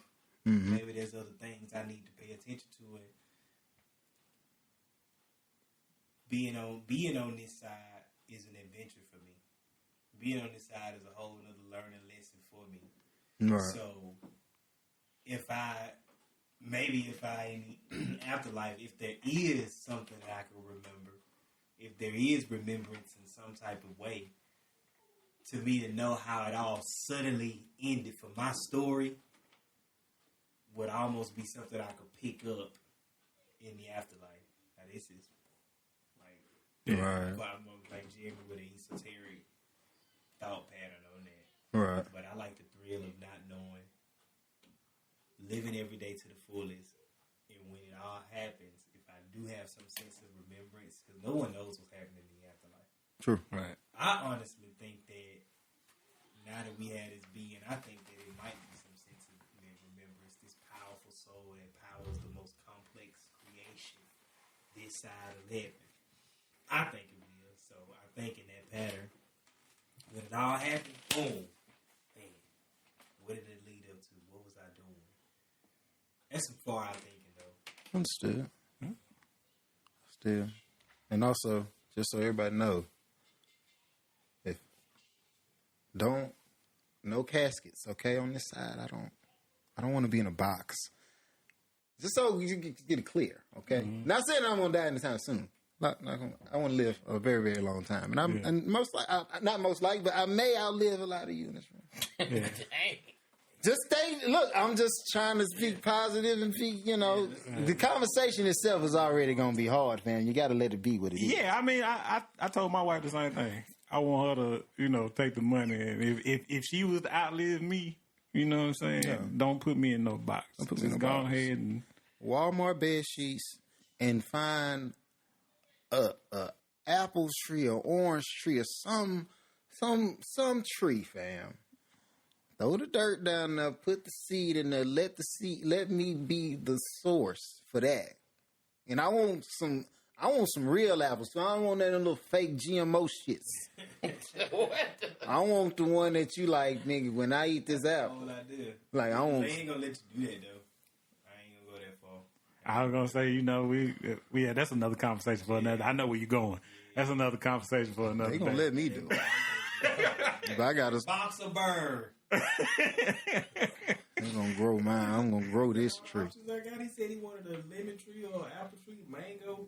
That's what he said he wanted. Somewhere from Costa Rica. Box of burn. Because America don't you know what? We gonna get. I ain't gonna let it. We ain't gonna be on YouTube. I'm gonna be out here. Give my apple tree. All right, we jumping into You Won't Believe This, and it's brought to you by. As always, love to shout out my beautiful wife. Love you, baby. Check out her product lines. Wasted Desires, Johnny Like Mine, and Traces Like Mine. Wasted Desires, you could go wastedesires.com. They have thigh chains, bracelets, anklets, waist beads, and all of that. Make sure you check them out. They have all the different things for all the different occasions. Johnny Like Mine, ladies, take care of it. It does not take care of itself. Traces Like Mine, this is a black product line. I'm a black woman for black women to help black women. They have all different types of shampoos, conditioner, things to help your hair grow, all to help damaged hair. Check them out. All right. I'm going to shout out Tyler Bailey, Luxury Clothes by Luxury Guy. And I got the man himself right here. Did I tell y'all about that guy? So I'm gonna allow him to give you updates on what he got going, because I keep on shouting out State of Being. We gonna hear from the man himself. What we got going? What's good, man? This your boy Wiggly over at State of Being. Hey, check this out. We are on a path of new discovery and new adventure, a path of sobriety, a path of recreation at State of Being. So just check out some of the episodes. We're going to be talking about the mind. That's how we're doing. Mind and the body and the spirit and increasing. Hey, appreciate you. I told him I had fell back a minute off of it. But then I had watched one of his episodes and I was like, dang, man, if Brian still got faith in it, he still keeping the hope alive. That's what it's all about. So I fired it back up, man. Y'all should check out, next episode should be coming out this week sometime. So State of Being on YouTube. SOB State of Being on YouTube. Cool beans. And anybody want to shout out before I shout out to... Okay. I always go after. So, understood. So, this is also brought to you by Something for the People. And that's what we on right now. So there's something, the number 4, DA People. If you're on YouTube, go ahead, throw a podcast entered into that. Go ahead, here's the like, subscribe, all those good things. If you're on the podcast side and you wish to leave also a comment or something like that, or star review, 5 stars only, 5-star generals only. And then your comments, I mean, you say what you feel. I would hope you say what you feel, because I really like to talk to the people and give a commentary to your honesty, not your foolishness. But like I said, quality reviews, 5-star reviews, like, share, subscribe, done deal.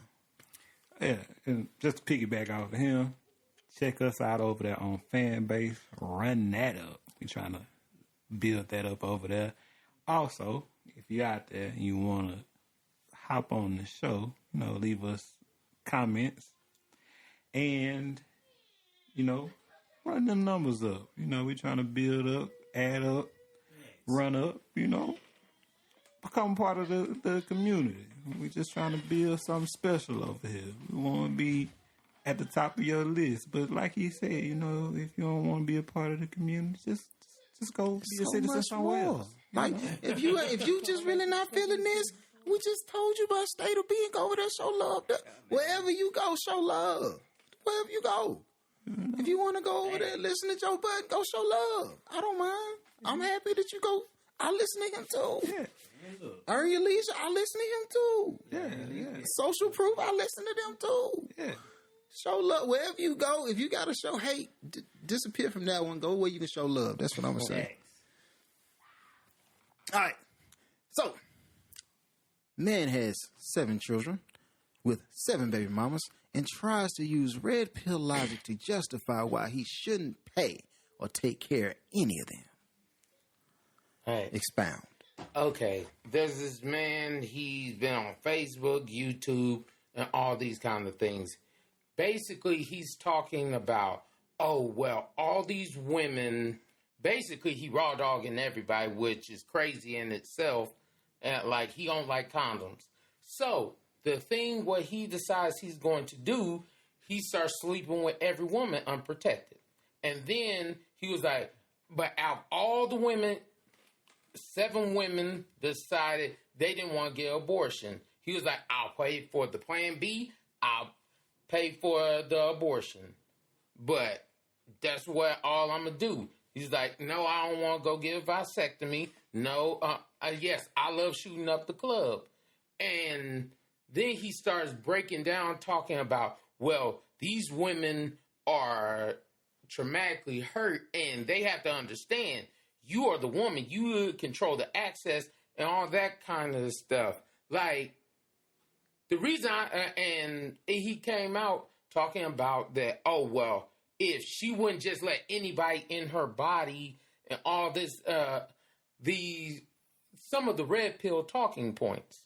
And my thing was, I respect certain things that men say in the red pill because I believe certain parts are true. Yeah. But for an ignorant fool to sit here and, like, every woman, you're raw dogging every woman. Like, you don't believe in condoms. First of all, that's stupid because there's way too many STDs, STIs out here. Then on top of that, you're putting that on the woman for your children, that you're saying that I shouldn't hold any responsibility. They shouldn't come to me, ask me about nothing with the child because I ended up doing these things. And I'm like, when did you think you shouldn't have any responsibilities? And it's crazy because, like, he said he's done this with numerous women, but it was 7 women were the only ones that decided, hey, you know what? I don't want to have an abortion. So he was like, that's their fault because they don't want to have an abortion or they didn't get the plan B. Yeah.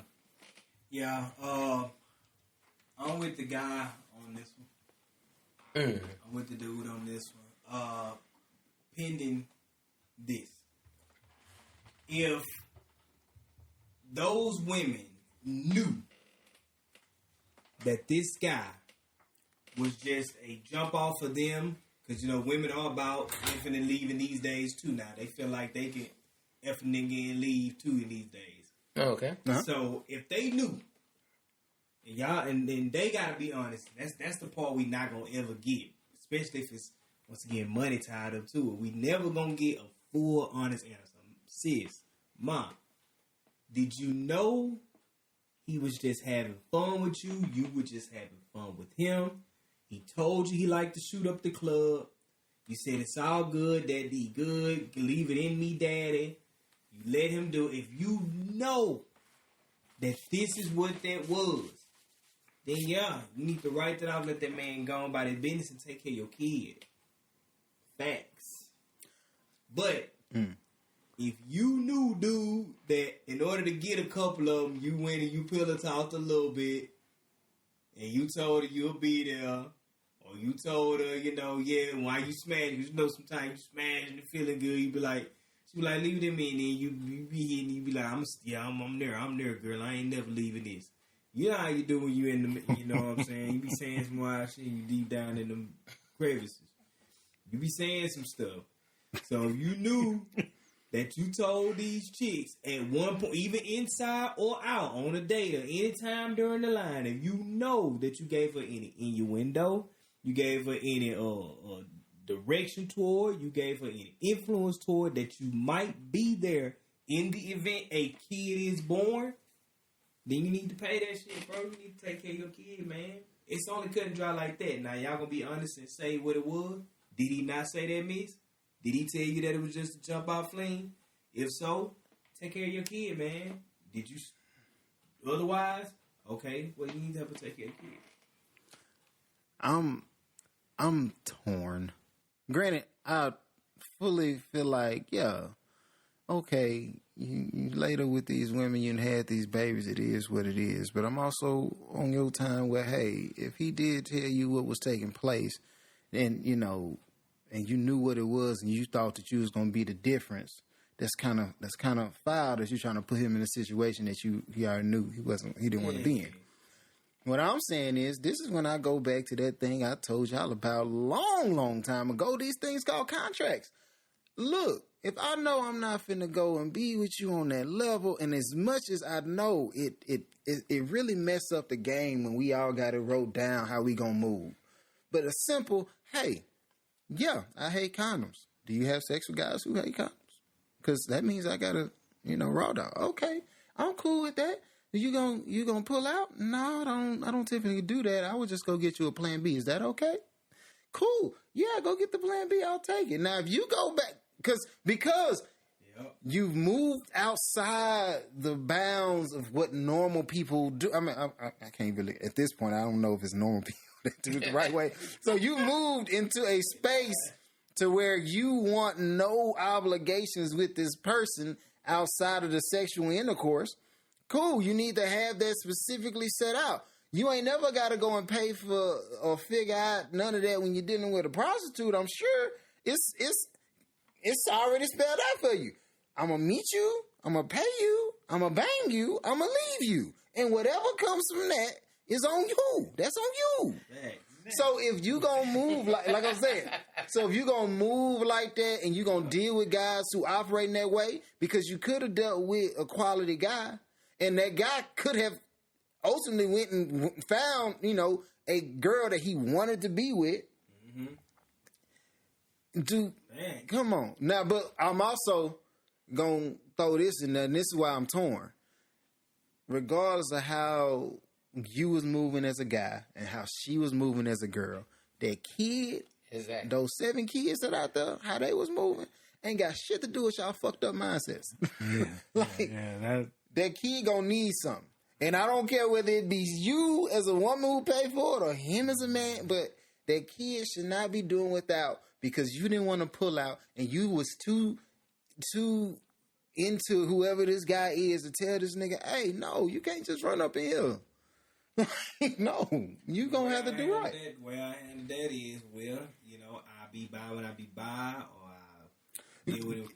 She knew she was getting less of a man. What's that? She was gonna get less of a man. Like you're gonna get less of a man. You're gonna get less of a man. What I'm saying? Yeah. Other than that, when you ready to tell your child, well, ours biologically, but your child, how you were created, when you ready to talk to him about that, then that's when I'll ultimately be around. When you ready to talk about your night, mm-hmm. how he came about. No. See, they ain't gonna talk about that night that your mama just being a nasty little. And she knew I told your mama up front. The reason why I'm gone and doing my business, little daddy, is because I told your mama up front. I ain't want to deal with no kids. And this is how you're supposed to tell women too as you get older, young. Yeah. You don't want to deal with no kids. That's on them. I'm still finna do what I do. I'll call you and send you money. You did get the Game Boy for Christmas, right? You know what I'm saying? We got the same color you need. Every year in school, you kept 3 pairs of shoes. That was me. So I but other than I do what I want to do.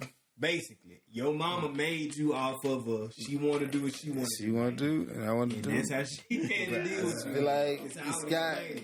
But like that. You play, but that's what I'm saying. If you're gonna play like that, because I could put all the accountability and onus on the woman. Like, it's up to you.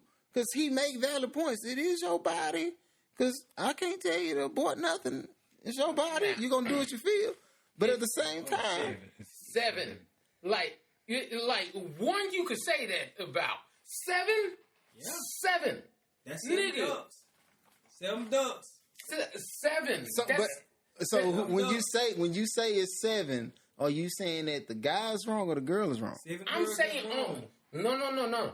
On this one, I'm saying yes, the women were stupid, but you're not gonna sit here as the dude and be like, "Oh, I had no responsibility, not caring the world. This was not my fault. This is all on."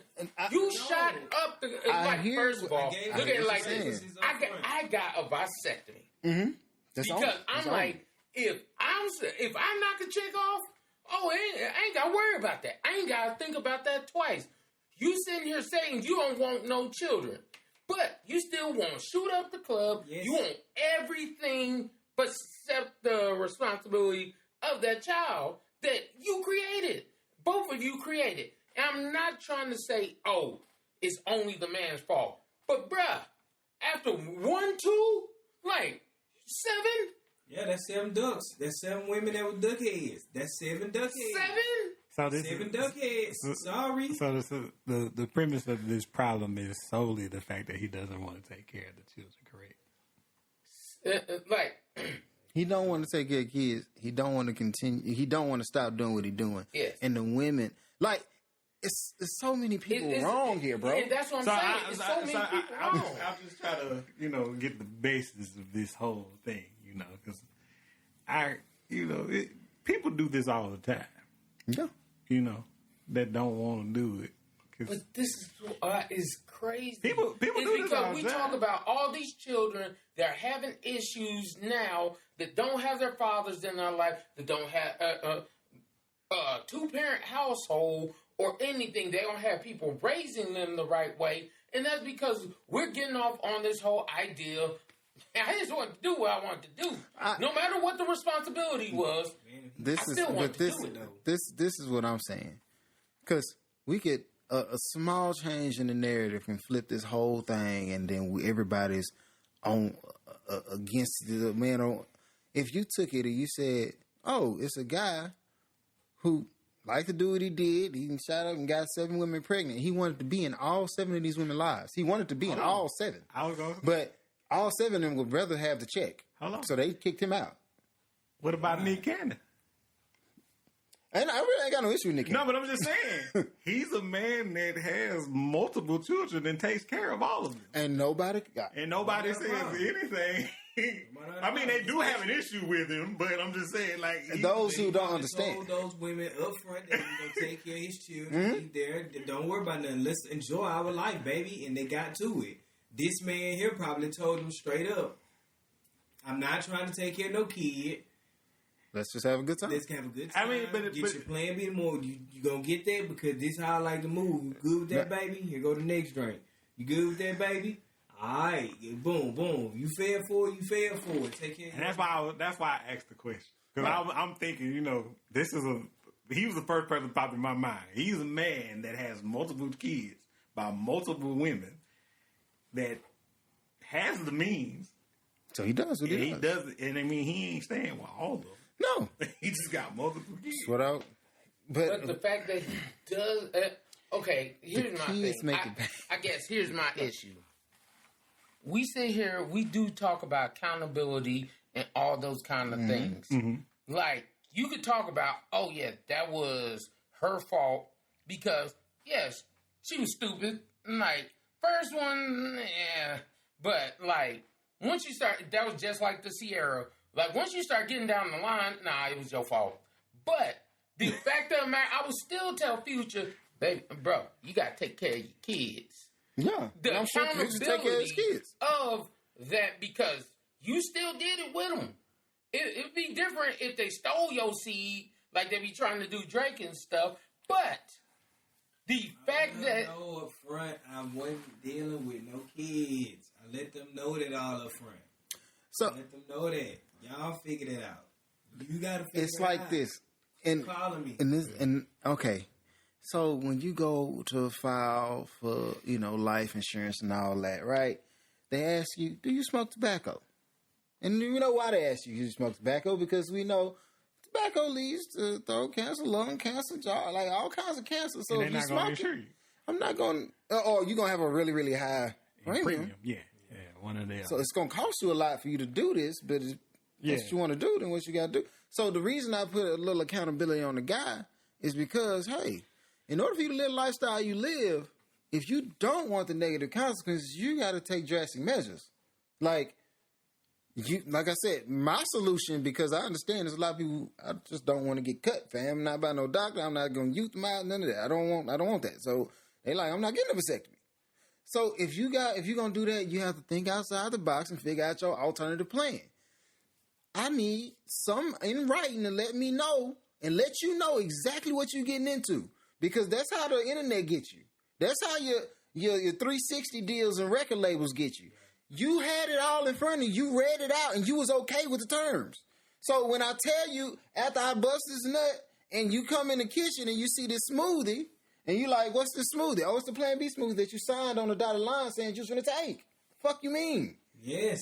You know what it is. Especially if it's you did right it like that. here. As long as there's no exchange of money. Right. I'm like, it's right. Yeah, I'm like, you know what it is. You said yes to all of this. Then you got to accept when and how I want to be in that child's life. Exactly. So that's what I'm saying. Yeah. If you going to go and have a lifestyle that, for me right now, would be kind of off the wall and out there, you need to have it set up to where all the participants in this alternative lifestyle that you live in understand the ramifications of how, if you choose to go outside my plan, this is what you incur.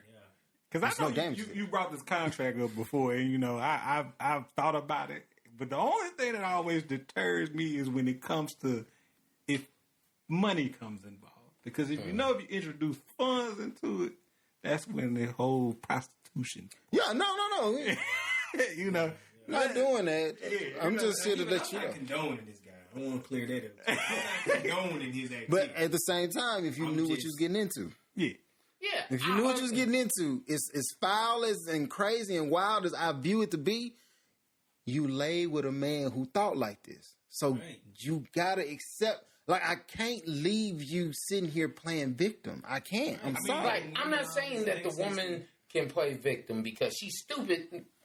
First of all, a dude that done, if he done knocked off this many women and all all these women, he either gave them money for abortion or Plan B, more likely this dude done. And I'm certain the way he done got something. He's told you this. Like, it's different if you coming in here blind. But he's verbally said it. The only reason I wish he had a contract is because now I got it on paper so I can show the rest of the world that you aligned yourself with my train of thought. And now you want to back out because you... Did he tell these women this up front? Apparently, he said he told them. That's what he said. Oh, well, that's a different story then. But I mean, I guess I didn't hear you say that. But well, the thing is, he said it. And we already know how some people are, whether it's men or women. Oh, you'll try to throw that caveat in there just to throw people off. I did tell them beforehand. Yeah, now if you out here telling people that this is how you act up front and they still go along with it anyway, but that's a different story. But if you out here catfishing folks, man, then that's different. I would like to talk to the women. Honestly, that's different. See what they did. If they said it or they didn't. Society ain't gonna let you get to the women though, because the women were all victims. That they were hurt. They were the one abused. So then you can't talk to them under my name. What's that lawyer name? The one that be defending all the Me Too women. I forget that lady name. Yeah, she gonna be right there. Nope, you don't get to talk to the women. We need to talk to the women. Figure out what was they aim. That this dude said he finna be a deadbeat. He didn't even say he was gonna be a deadbeat. He said, "I'm gonna give you a way to where I'm gonna give you an out. I don't have to be a deadbeat, and you're not gonna be with me." Yeah. So he's not trying to be a deadbeat. You forced him into this deadbeat lifestyle. Right, you force him into it. And then you get mad when he say, I don't care who you get. Was this pre-abortion law or post? I don't know. This happened like a couple of months ago. Oh yeah. So look, Walgreens and CVS still got them pills, fam. Go pop one and call. I don't know, but I just don't understand.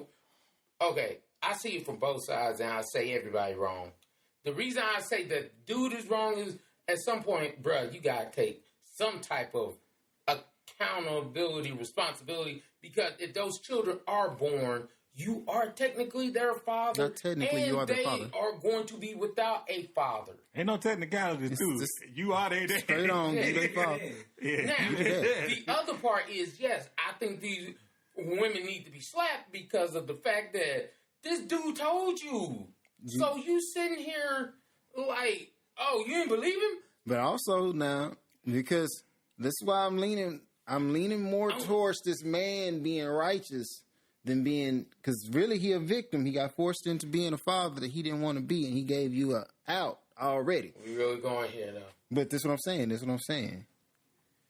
First of all, you make me lose train of thought. No. That's what I'm saying. 40% of the men laying with 100% of the women, right? Yeah.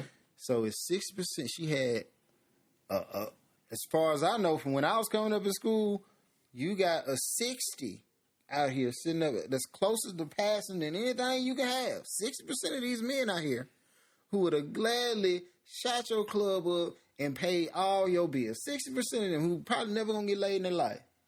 You went and found the one guy with 6 kids that he don't want to own to lay with.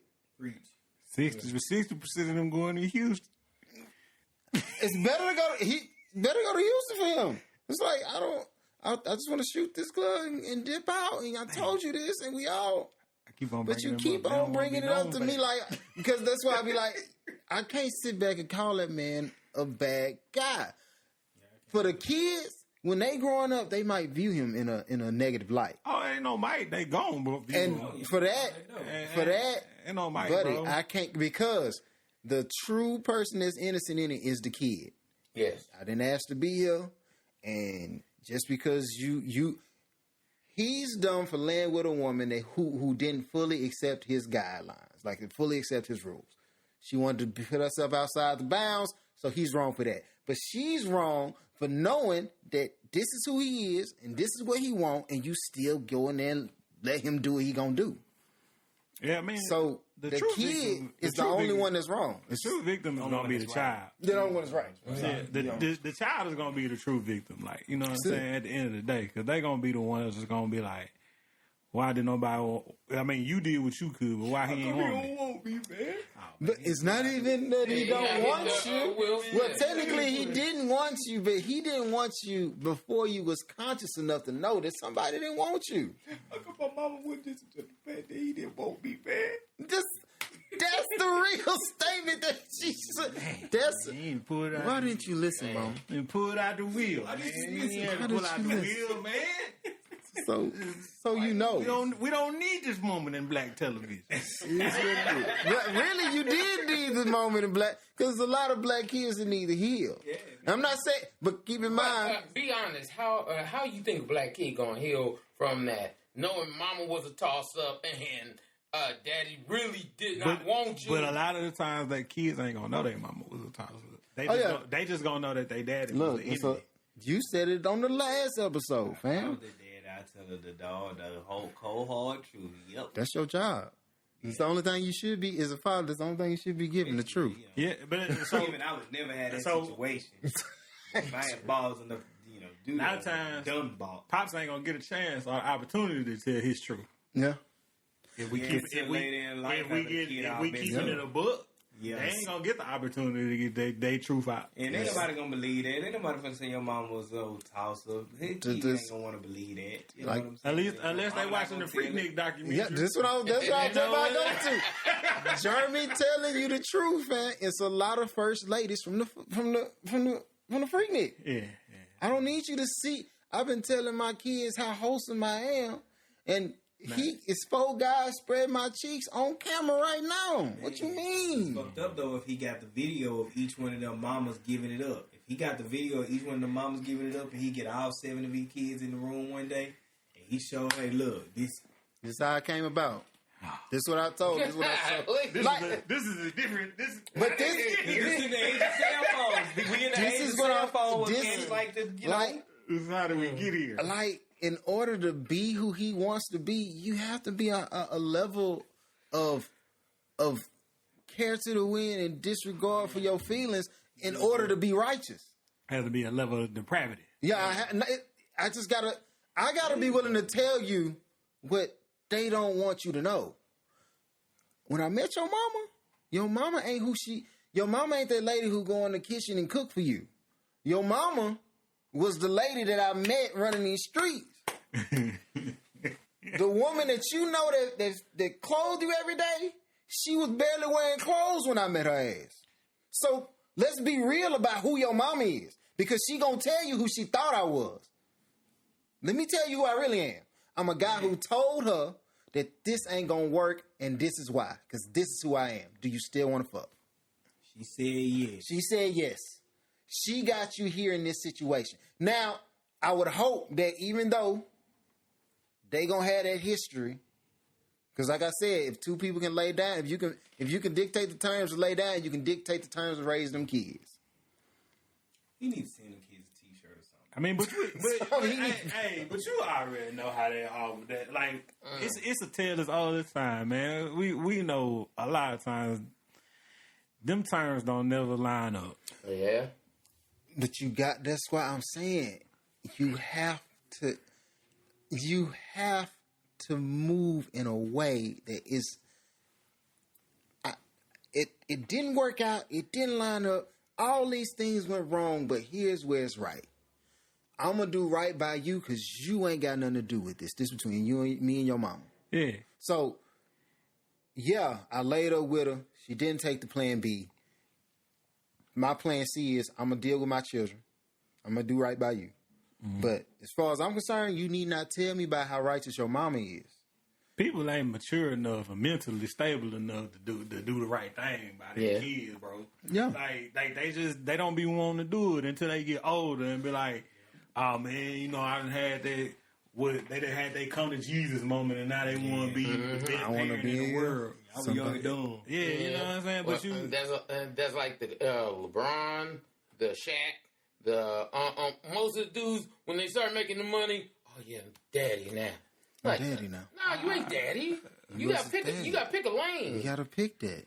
I don't need you now. Just go be who you was. Go run these streets and let me be the superstar. Oh, dude, just like Shaq said, man. Colonel Harrison raised me. I don't need you, player. And that's my thing is this man been my daddy since I was 3 years old. But you ain't want to have nothing to do with me until you saw that I started skyrocketing towards fame. This man raised me since I was 3. Yeah, when I didn't have nothing, he was there. Now that I got something, you think I want to give it to you? No. That's all I'm saying. The kids here, you couldn't. If you gonna live a lifestyle, you got to make sure everybody who gonna move like you move gonna move like you gonna move. That's your obligation. That's gonna be tough. So now that you got these outliers from your process and your plan, all right, I'm gonna pick up the slack that you created, because that's who she created, this monster. I'm gonna go slay this beast. But if at any point any of them 7 women try to defame that man, she trash. She is outright garbage, because you knew what I was about, you knew what I was trying to do, and you went and did it, and you thought that you was going to be the one to change me. That's right. So don't ever speak ill of that man or speak down on that man, because you knew who you was laying with. You laid with the man that you laid with. Now, if he go and try to be more than the man that then you need to give none but praise. I don't care if that man give you $200 a month and say, don't call me. That's far more than you deserve. Far more than what you deserve. That's far more. Because you should have never laid with that man. You should never have laid with him. It's 60%. It's 60. It's 60. How they gonna want to be like men, but they don't want to have the responsibilities of men? See, if it was us, we would have to take care of that responsibility. You know what I'm saying? So you made a choice. hey, you want to be in the same arenas with us. Y'all want to be equal. Y'all want to be fair and just. This is fair and just. This man wrote it out to you on paperwork. He got you on camera saying you don't want it. I mean, yet you don't mind. You still want to do it. Cool. This man needs to be let off. Honor the agreement. Honor the agreement. Now, like I said, because the kids there, I can't let them off all charges. But my justice system ain't accounting for her. I don't care nothing about her feelings. Yeah. I mean, mine is all kids. Yeah, I can't. That's what I was like. I can't let him off either because it's still a child involved. It's still a child. Because if somebody innocent, you send that kid a T-shirt here now. Like I said, you can't dictate how he gonna treat the kid or how he gonna love the kid. Yeah, that's what I'm saying. Now you can't dictate how I do it. Yeah. But I did make sure he had some pelly-pellies. Mm-hmm. And not the pelly.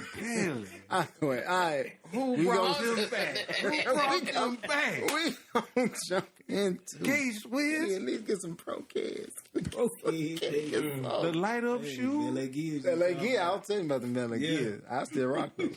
I still rock those. What about the British Knights, man? No, I rocked them too. That man killing the game. We jumping into just so you know. We at 140. We just gonna do one of these. We'll say the next time. Which one you want to do, Antonio or Ralph Yarl? Matter of fact, let's go. The 16-year-old, right? All right. So 16-year-olds. Oh, this is just so you know. So you finna get the perspective of black people to help you. You know, break down that barrier, help you jump and understand why we think the way we think, okay? Right. So, 16-year-old student named Ralph Yarl in Kansas City is shot after he accidentally goes to the wrong house and knocks on the door. The homeowner says that he was just standing his ground. All right, so...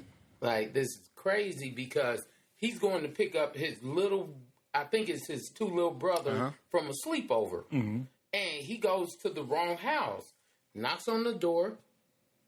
Dude opens the door, fires off on him, shoots him right in the head. And then I think shoots him one more time. Shoots 2 times. And I'm like, and the homeowner is like, oh, well, I was just standing my ground. I'm like, and in my head, I'm like, this person did not cause you any kind of harm, threat, or anything. They rung your doorbell or knocked on your door for you to... and let's be honest, that even in self-defense training, when they train you to shoot, they train you to shoot for the body because the body is bigger than the head. They tell you aim center mass, like for the chest or the stomach, stuff like that. But you shot him straight in the head. Mm-hmm. So that further lets me know you were trying to kill him. Mm-hmm. Like, you don't point at somebody's head, you ain't trying to kill him. But then on top of that, it's a 16-year-old. You sitting here telling me a 16-year-old boy, that's like with the other one. Crap, I forgot his name. There's so many of these killings and things that happen, like the little boy Tamir Rice. 12-year-old playing with a gun. Cops come, jumps out. Bang, bang, bang. No, hey, stop, out. Put the gun down or anything. They didn't. No, they drove up. Yeah, they drove out. He jumps out of the car. He didn't jump out the car? He shot out that window. No, Go watch that video again, fam. That man did not get out that car. He just pulled up, shot that gun. Man, bloody. That's cold. I could have sworn. No, he didn't jump out of no cars. He drove up. Bow. But that's my issue with the whole stand your ground for. Like, if somebody's attacking you, I could fully understand that. Mm-hmm. But for you to sit here, open your door, and let them off, like ringing like that, it's an issue. Is there a stand your ground law in Kansas City? I don't even know.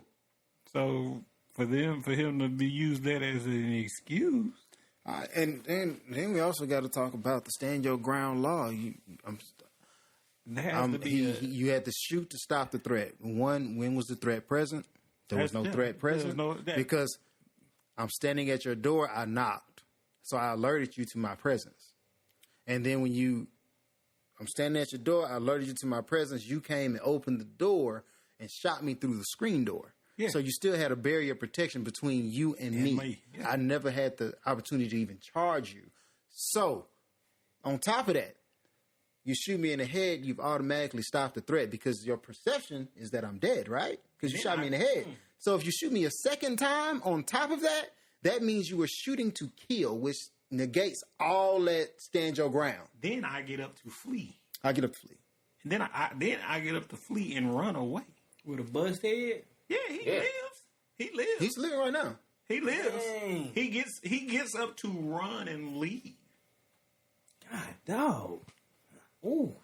And so part of the head he got shot in. So this is probably I know this is scary for him as a 16. Terrifying.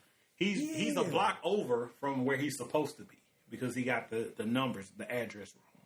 Because his parents sent him to go pick up his little brothers. The numbers he just got the numbers wrong. Knocks on the door. Like he said, alerts the man of his presence. Bang. Shoots him in the head. He gets up, runs, knocks on another door. Person, he's asking for help. He's cognizant enough to ask for help. Next person tells him to lay on the ground flat. I'm bleeding. They don't know what's going on, but I'm already hurt as it is. Don't know what to do. I'm scared. I'm a kid. I'm frantic. What the hell am I supposed to do? But y'all, get on the ground. I'm not opening this door to get you no help because I don't know what you did. I don't know. What am I supposed to do as a child? I'm literally a kid still. Mm-hmm. But that goes into a whole because this I'm gonna have to go to a space and a place with this conversation. But you already know. Me and you had this conversation last time. Yeah. I'm 35. But I'm still seen as that same threat that I was seen as that 9-year-old. Yeah. We still that same threat. So the people I'm going because I know you want to get that 85-year-old man prosecuted and sent to jail, which is rightfully so. I do believe that man should be incarcerated. Yeah. And, and it should be on, because I know it should be attempted murder. It shouldn't be attempted murder. I didn't die. That's probably why you didn't get, first degree or whatever, but you tried to kill me, fam. Here's what it is. Yeah, you did. You tried to kill me. Mm-hmm. Ain't no way around that. No way around that. And I'm going to throw this in there before you start. Mm-hmm. His grandson came on TV and stated that his grandfather is a known racist. So, double down. Take your lick, fam. You deserve this. Mm-hmm. Spend the rest of your life. Spend the rest of your life locked up. You know what I'm saying? 3 houses and a cot. You know what I'm saying? You'll be around a whole bunch of black people in the prison population. Hopefully you can join yourself some type of radical, group, and y'all can survive and do what you got to do. That should be, we should be closing the curtain on what you got going. It's only 80, you're 85, you make it to 90, that's, Yeah. But I got to go to, because this is just so y'all know. The mother and the father who sent that child to go pick up them kids does not just need to sue or seek retribution out of that guy. No. You need to sue everybody on the radio or everybody on the news cycle, everybody out here who painting this negative picture of black people who only show us in one light. When you show a hyper-concentrated version of something, you negate what the actual substance is. Yeah. That man has the ability to be racist because he's most likely digested this vision of what black people are, and it's the most monstrous vision. It has to be because a child, 16-year-old, who announces himself and stands calmly at your door, you perceive him as a threat. Mm-hmm. It's called television because it's telling us a vision. Mm-hmm. So this vision that is told you has worked its way into your brain processes, and now the filter in which you see every black child, every black person is one of kill them all. It has to be. Yeah. Because there's no way that I'm going to open my door to a 16-year-old white kid and feel like I need to shoot him. There's no way I'm going to open my door to a black kid, an Indian kid. No. You're 16, fam. You got a lot of life to live, and I want you to live every day of it.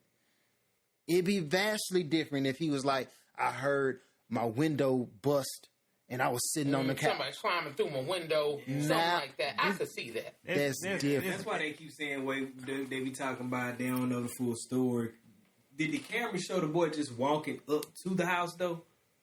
It didn't show him coming from around the side of it or anything like that. Did it show I have to go see the whole video. Yeah. But I hope the little boy went around there thinking he at the right house. Because I know I used to go to my grandma's new house. Uh-huh. And I would go, I know I'm at grandma's house, though. Yeah. I walk somewhere, I go to Leroy room and I beat on the thing. Then I go to Tia room and beat on the thing. I pass Billy window. Then I go to what Darryl at, beat on the thing. You know what I'm saying? Yeah. I'm hoping that little boy didn't do that and started that man. But I'm picking up my two younger brothers from somebody's house. It's somebody else's house. Right. He said he at the wrong house, though. Right. But so if I don't... He ain't cool with that family over there. You know, he think he can play around like that. And he playing around the house or something. I mean, I'm hoping something... Well, the only reason I would say is because if I'm cool with them... I don't really need their address like that. It's like, oh, they're over such and such house. Oh, okay. I'm gonna be over such and such house. I know exactly where they at. But if you gotta give me the address, I ain't never really been there before then. So I ain't just gonna be over here randomly knocking on windows and doors trying to scare nobody. Yeah. But I guess it irritates me is how so many people try to hide behind the truth. You see the truth. You see what happens.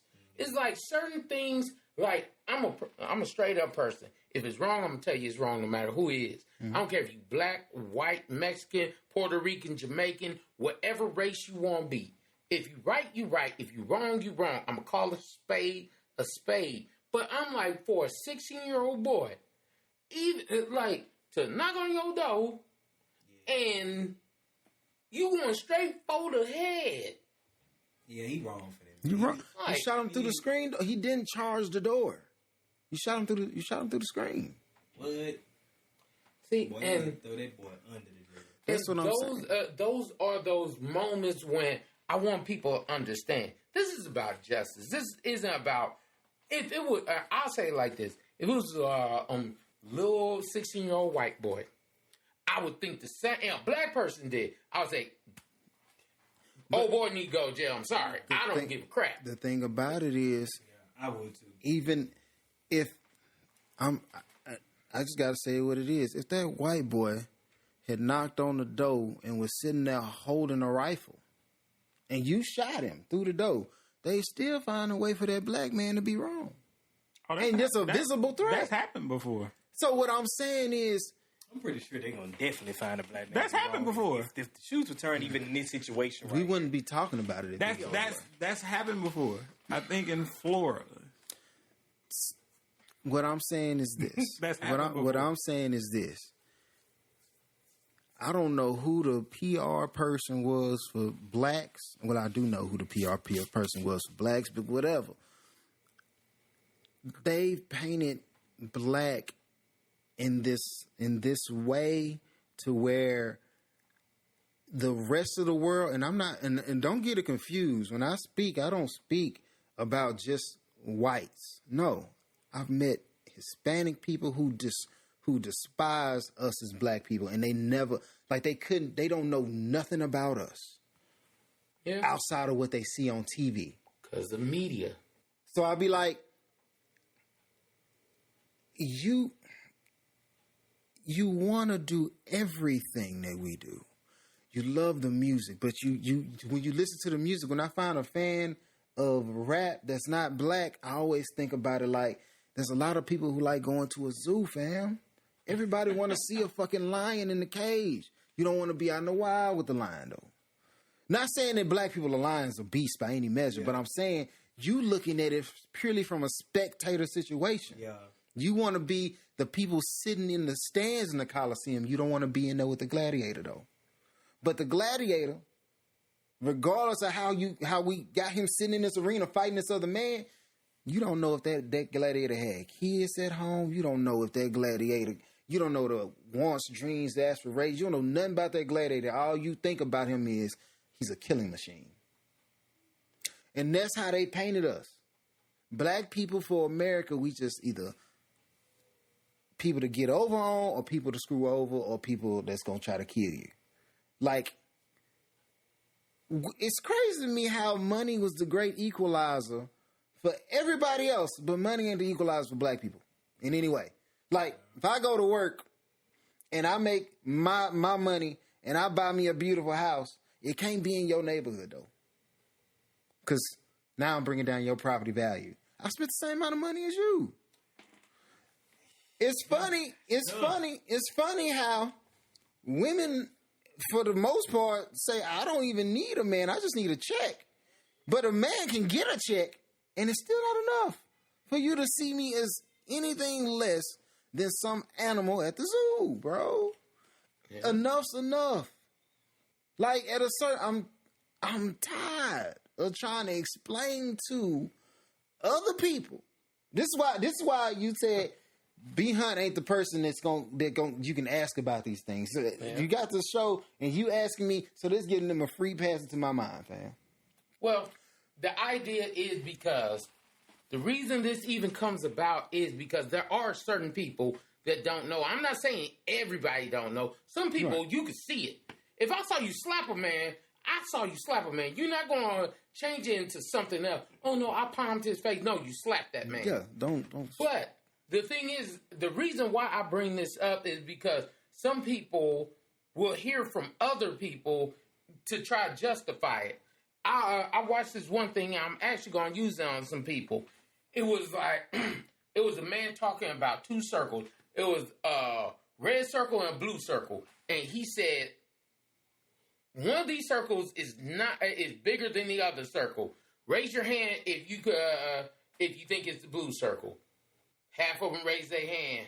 And then he said, raise your hand if you think it's the red circle.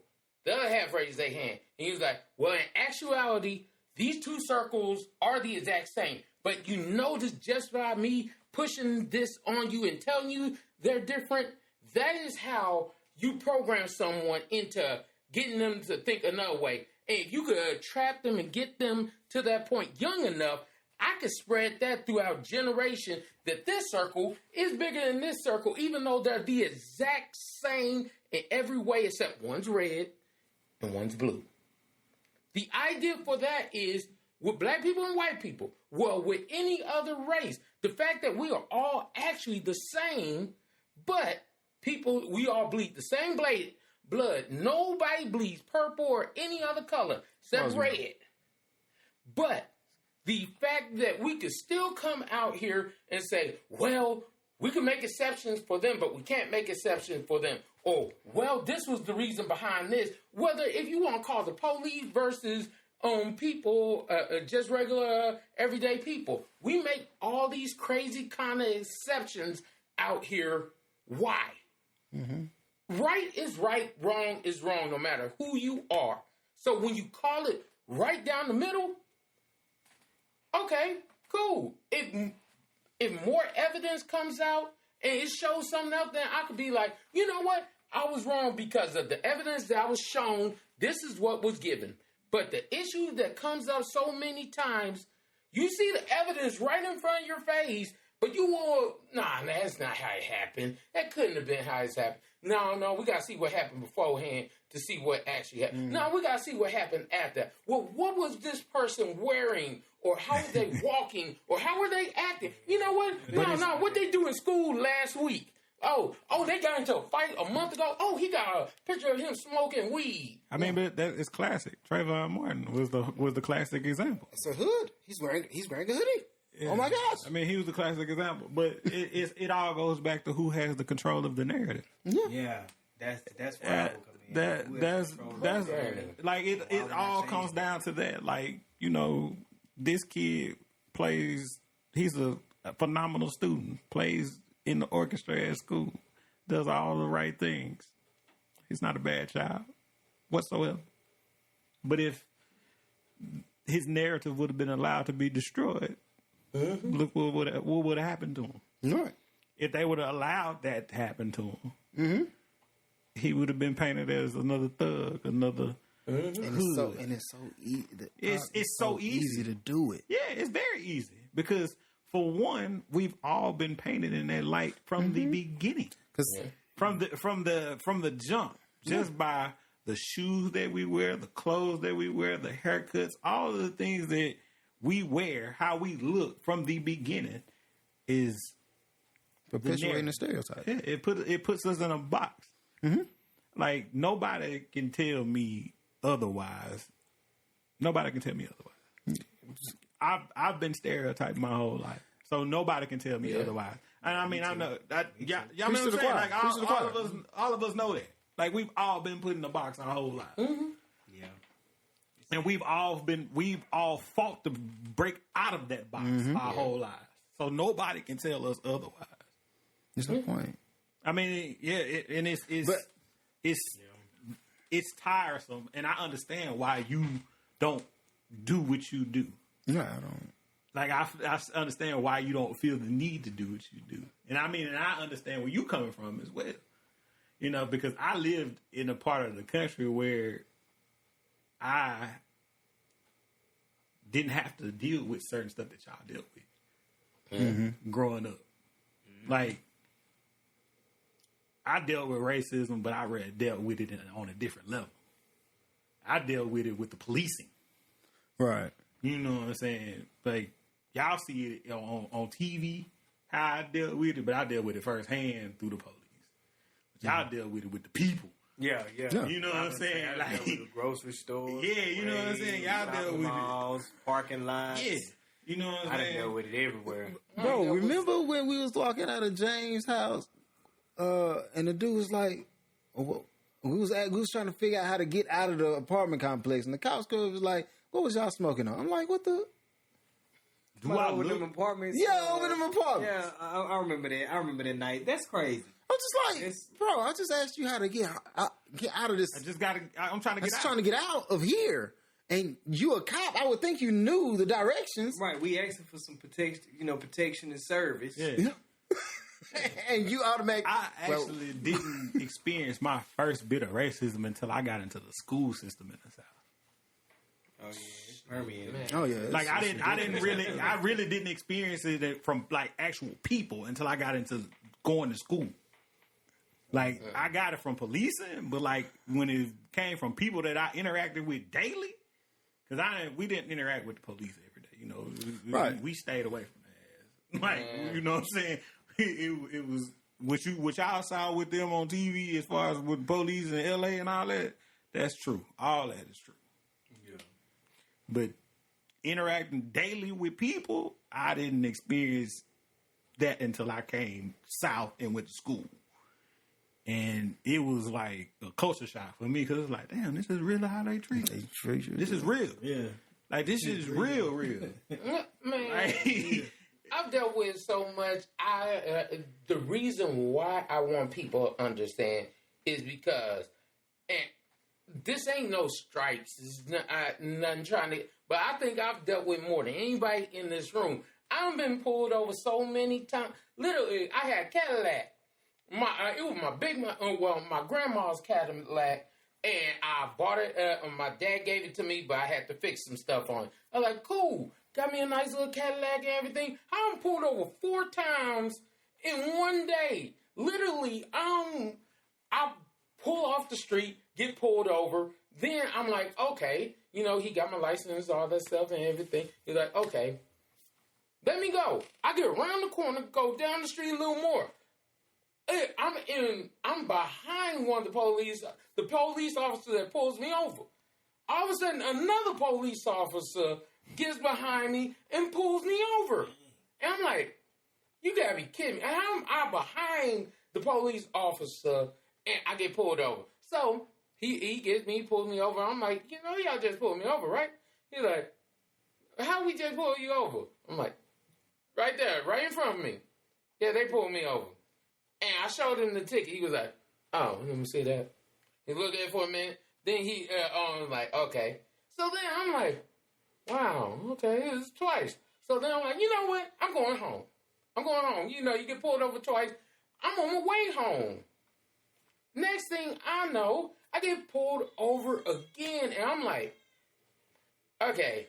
I call my brother. I got my brother on speakerphone. Like, hey, man, just in case, Yeah. On speakerphone. I'm like, this is the third time. I don't think I'm going to get out of this one unscathed. Like, how you get pulled over? Black man got to think like that, I'm man. like, 3 in a day? Man. Like, 3? And I'm like, okay, you know what? I'm literally, my apartment is like the next block over. Mm. And I'm like, okay. So then I'm like, man, and I forgot for a second. I'm like, man, what y'all want? He's like, sir, calm down. I'm like, I'm calm. I just been pulled over twice by y'all.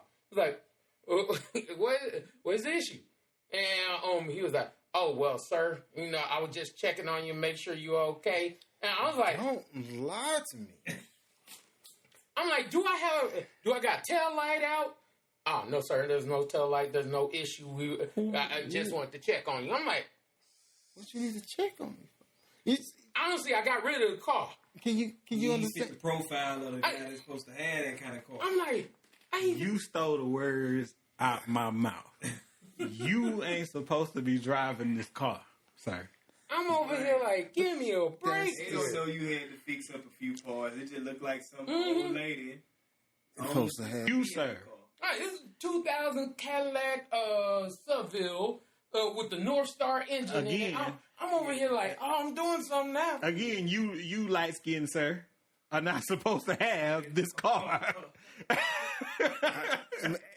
It's issues like that, fam. I be like, I don't know. Part of me be like, look, I'd rather you just don't deal with me. Like, leave me alone, bro. I got pulled over in a 2006 Monte Carlo one time because I had the right amount of tint.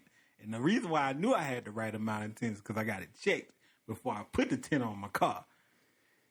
And they pulled me over and it was like, your tint is not regulated. And I was like, it is.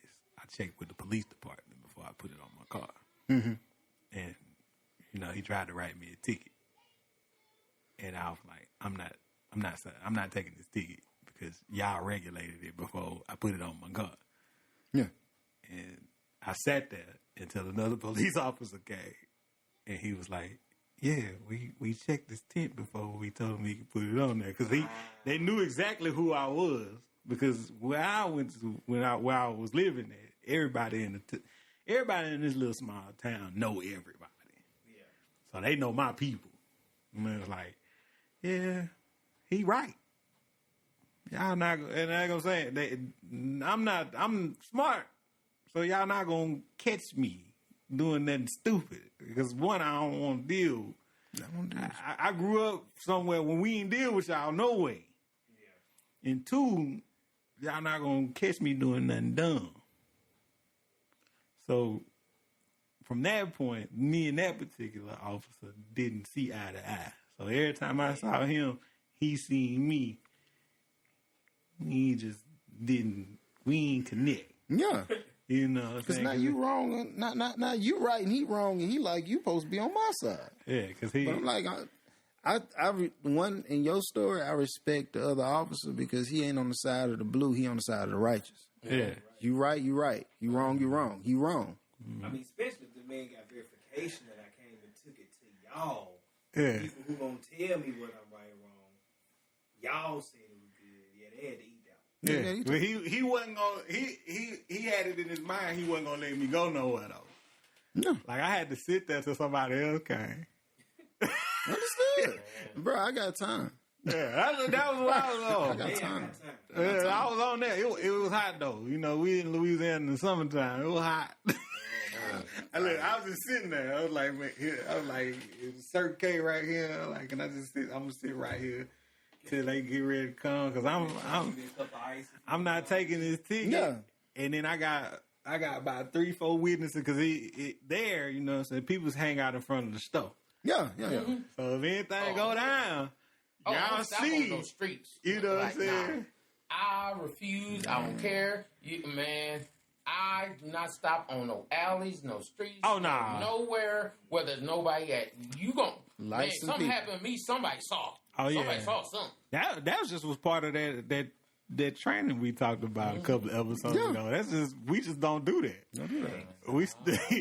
We stop him somewhere visible. With them hazards, so I see you. Yeah, I see you. I put the hazards on. I took one cop on the tollway. I'm like, nah, I don't see nothing out here. Come on. I don't see nothing or nobody. When we got to the, it was like this little hotel we ended up stopping at, and he was like, "Sir, I pulled you over like 3-4 miles ago." I was like, "I didn't see nowhere to stop 3-4 miles ago." And I was thinking about your safety because I didn't want to stop on the side of the highway. Mm-hmm. So we at this place. Is there an issue? Mm-hmm. And it's like when we was at the pizza place. Remember? Yeah. What's going on? We went to go get a pizza one time, and they pulled us over because by my ID. Mm-hmm. I was like, I just moved here. Yeah, just like you need to get this ID changed. I was like. Mm-hmm. Hey, just got here though. I just moved here, like literally, like they pulled us over, and he phoned us about my ID, like I was lying. No, yeah, like Louisiana. Yeah, just came. I had just moved here. Just came. Just moved here. Literally, I had only been here like maybe a week. Maybe a week. Mm-hmm. But they say you have a month. You gotta get it changed. You gotta get it changed to this place from where you at. I don't even think we barely pulled off the lot with the pizza. And cuz say, whoop, I was like, shit. I got to looking, and I was like, he asked you for yours, and then he was like, what about him? I was like, okay. Handing him my stuff. Different. You need to get that changed. I was like, damn, I just moved here. I was like, man, I'm finna go home. I just moved in this. Right. I was like, man, I'm gonna DMV over right now. It's night. Matter of fact, I don't even know where the DMV at. Like, bro, I've been here a week. I've been here a week, bro. Get here and get settled. We hadn't even been here a whole week yet. Yeah, that's cold blooded. That's how they. You black. That's not why black. Yeah. And like that's a serious offense. Apparently, knocking on doors while black is a serious offense. Yeah. Moving in the neighborhood while black is a serious offense. Picking up pizza while black is a serious offense. Serious. Serious. Driving car, we don't think you. I don't think. Serious offense. Oh man, I can hit you up. See, what we messed up at is we should have just went to the taco place instead of the pizza. That's what we should have went taco. We had pizza. We had the audacity to stuff the crust. Yeah, that's what we messed up at. We messed up. Yeah, you messed up. That's what we messed up at. That's what we messed up at because we went to the taco spot first, and then we was like, you know what? The kids said they wanted pizza, so we got the pizza too, and that's where we fucked up. That's where we messed up. You'd be like old boys and let them kids. and since he's brought it full circle, I think we can close. I think we can close it out. This has been another episode of Something for the People. Hold it down. Y'all.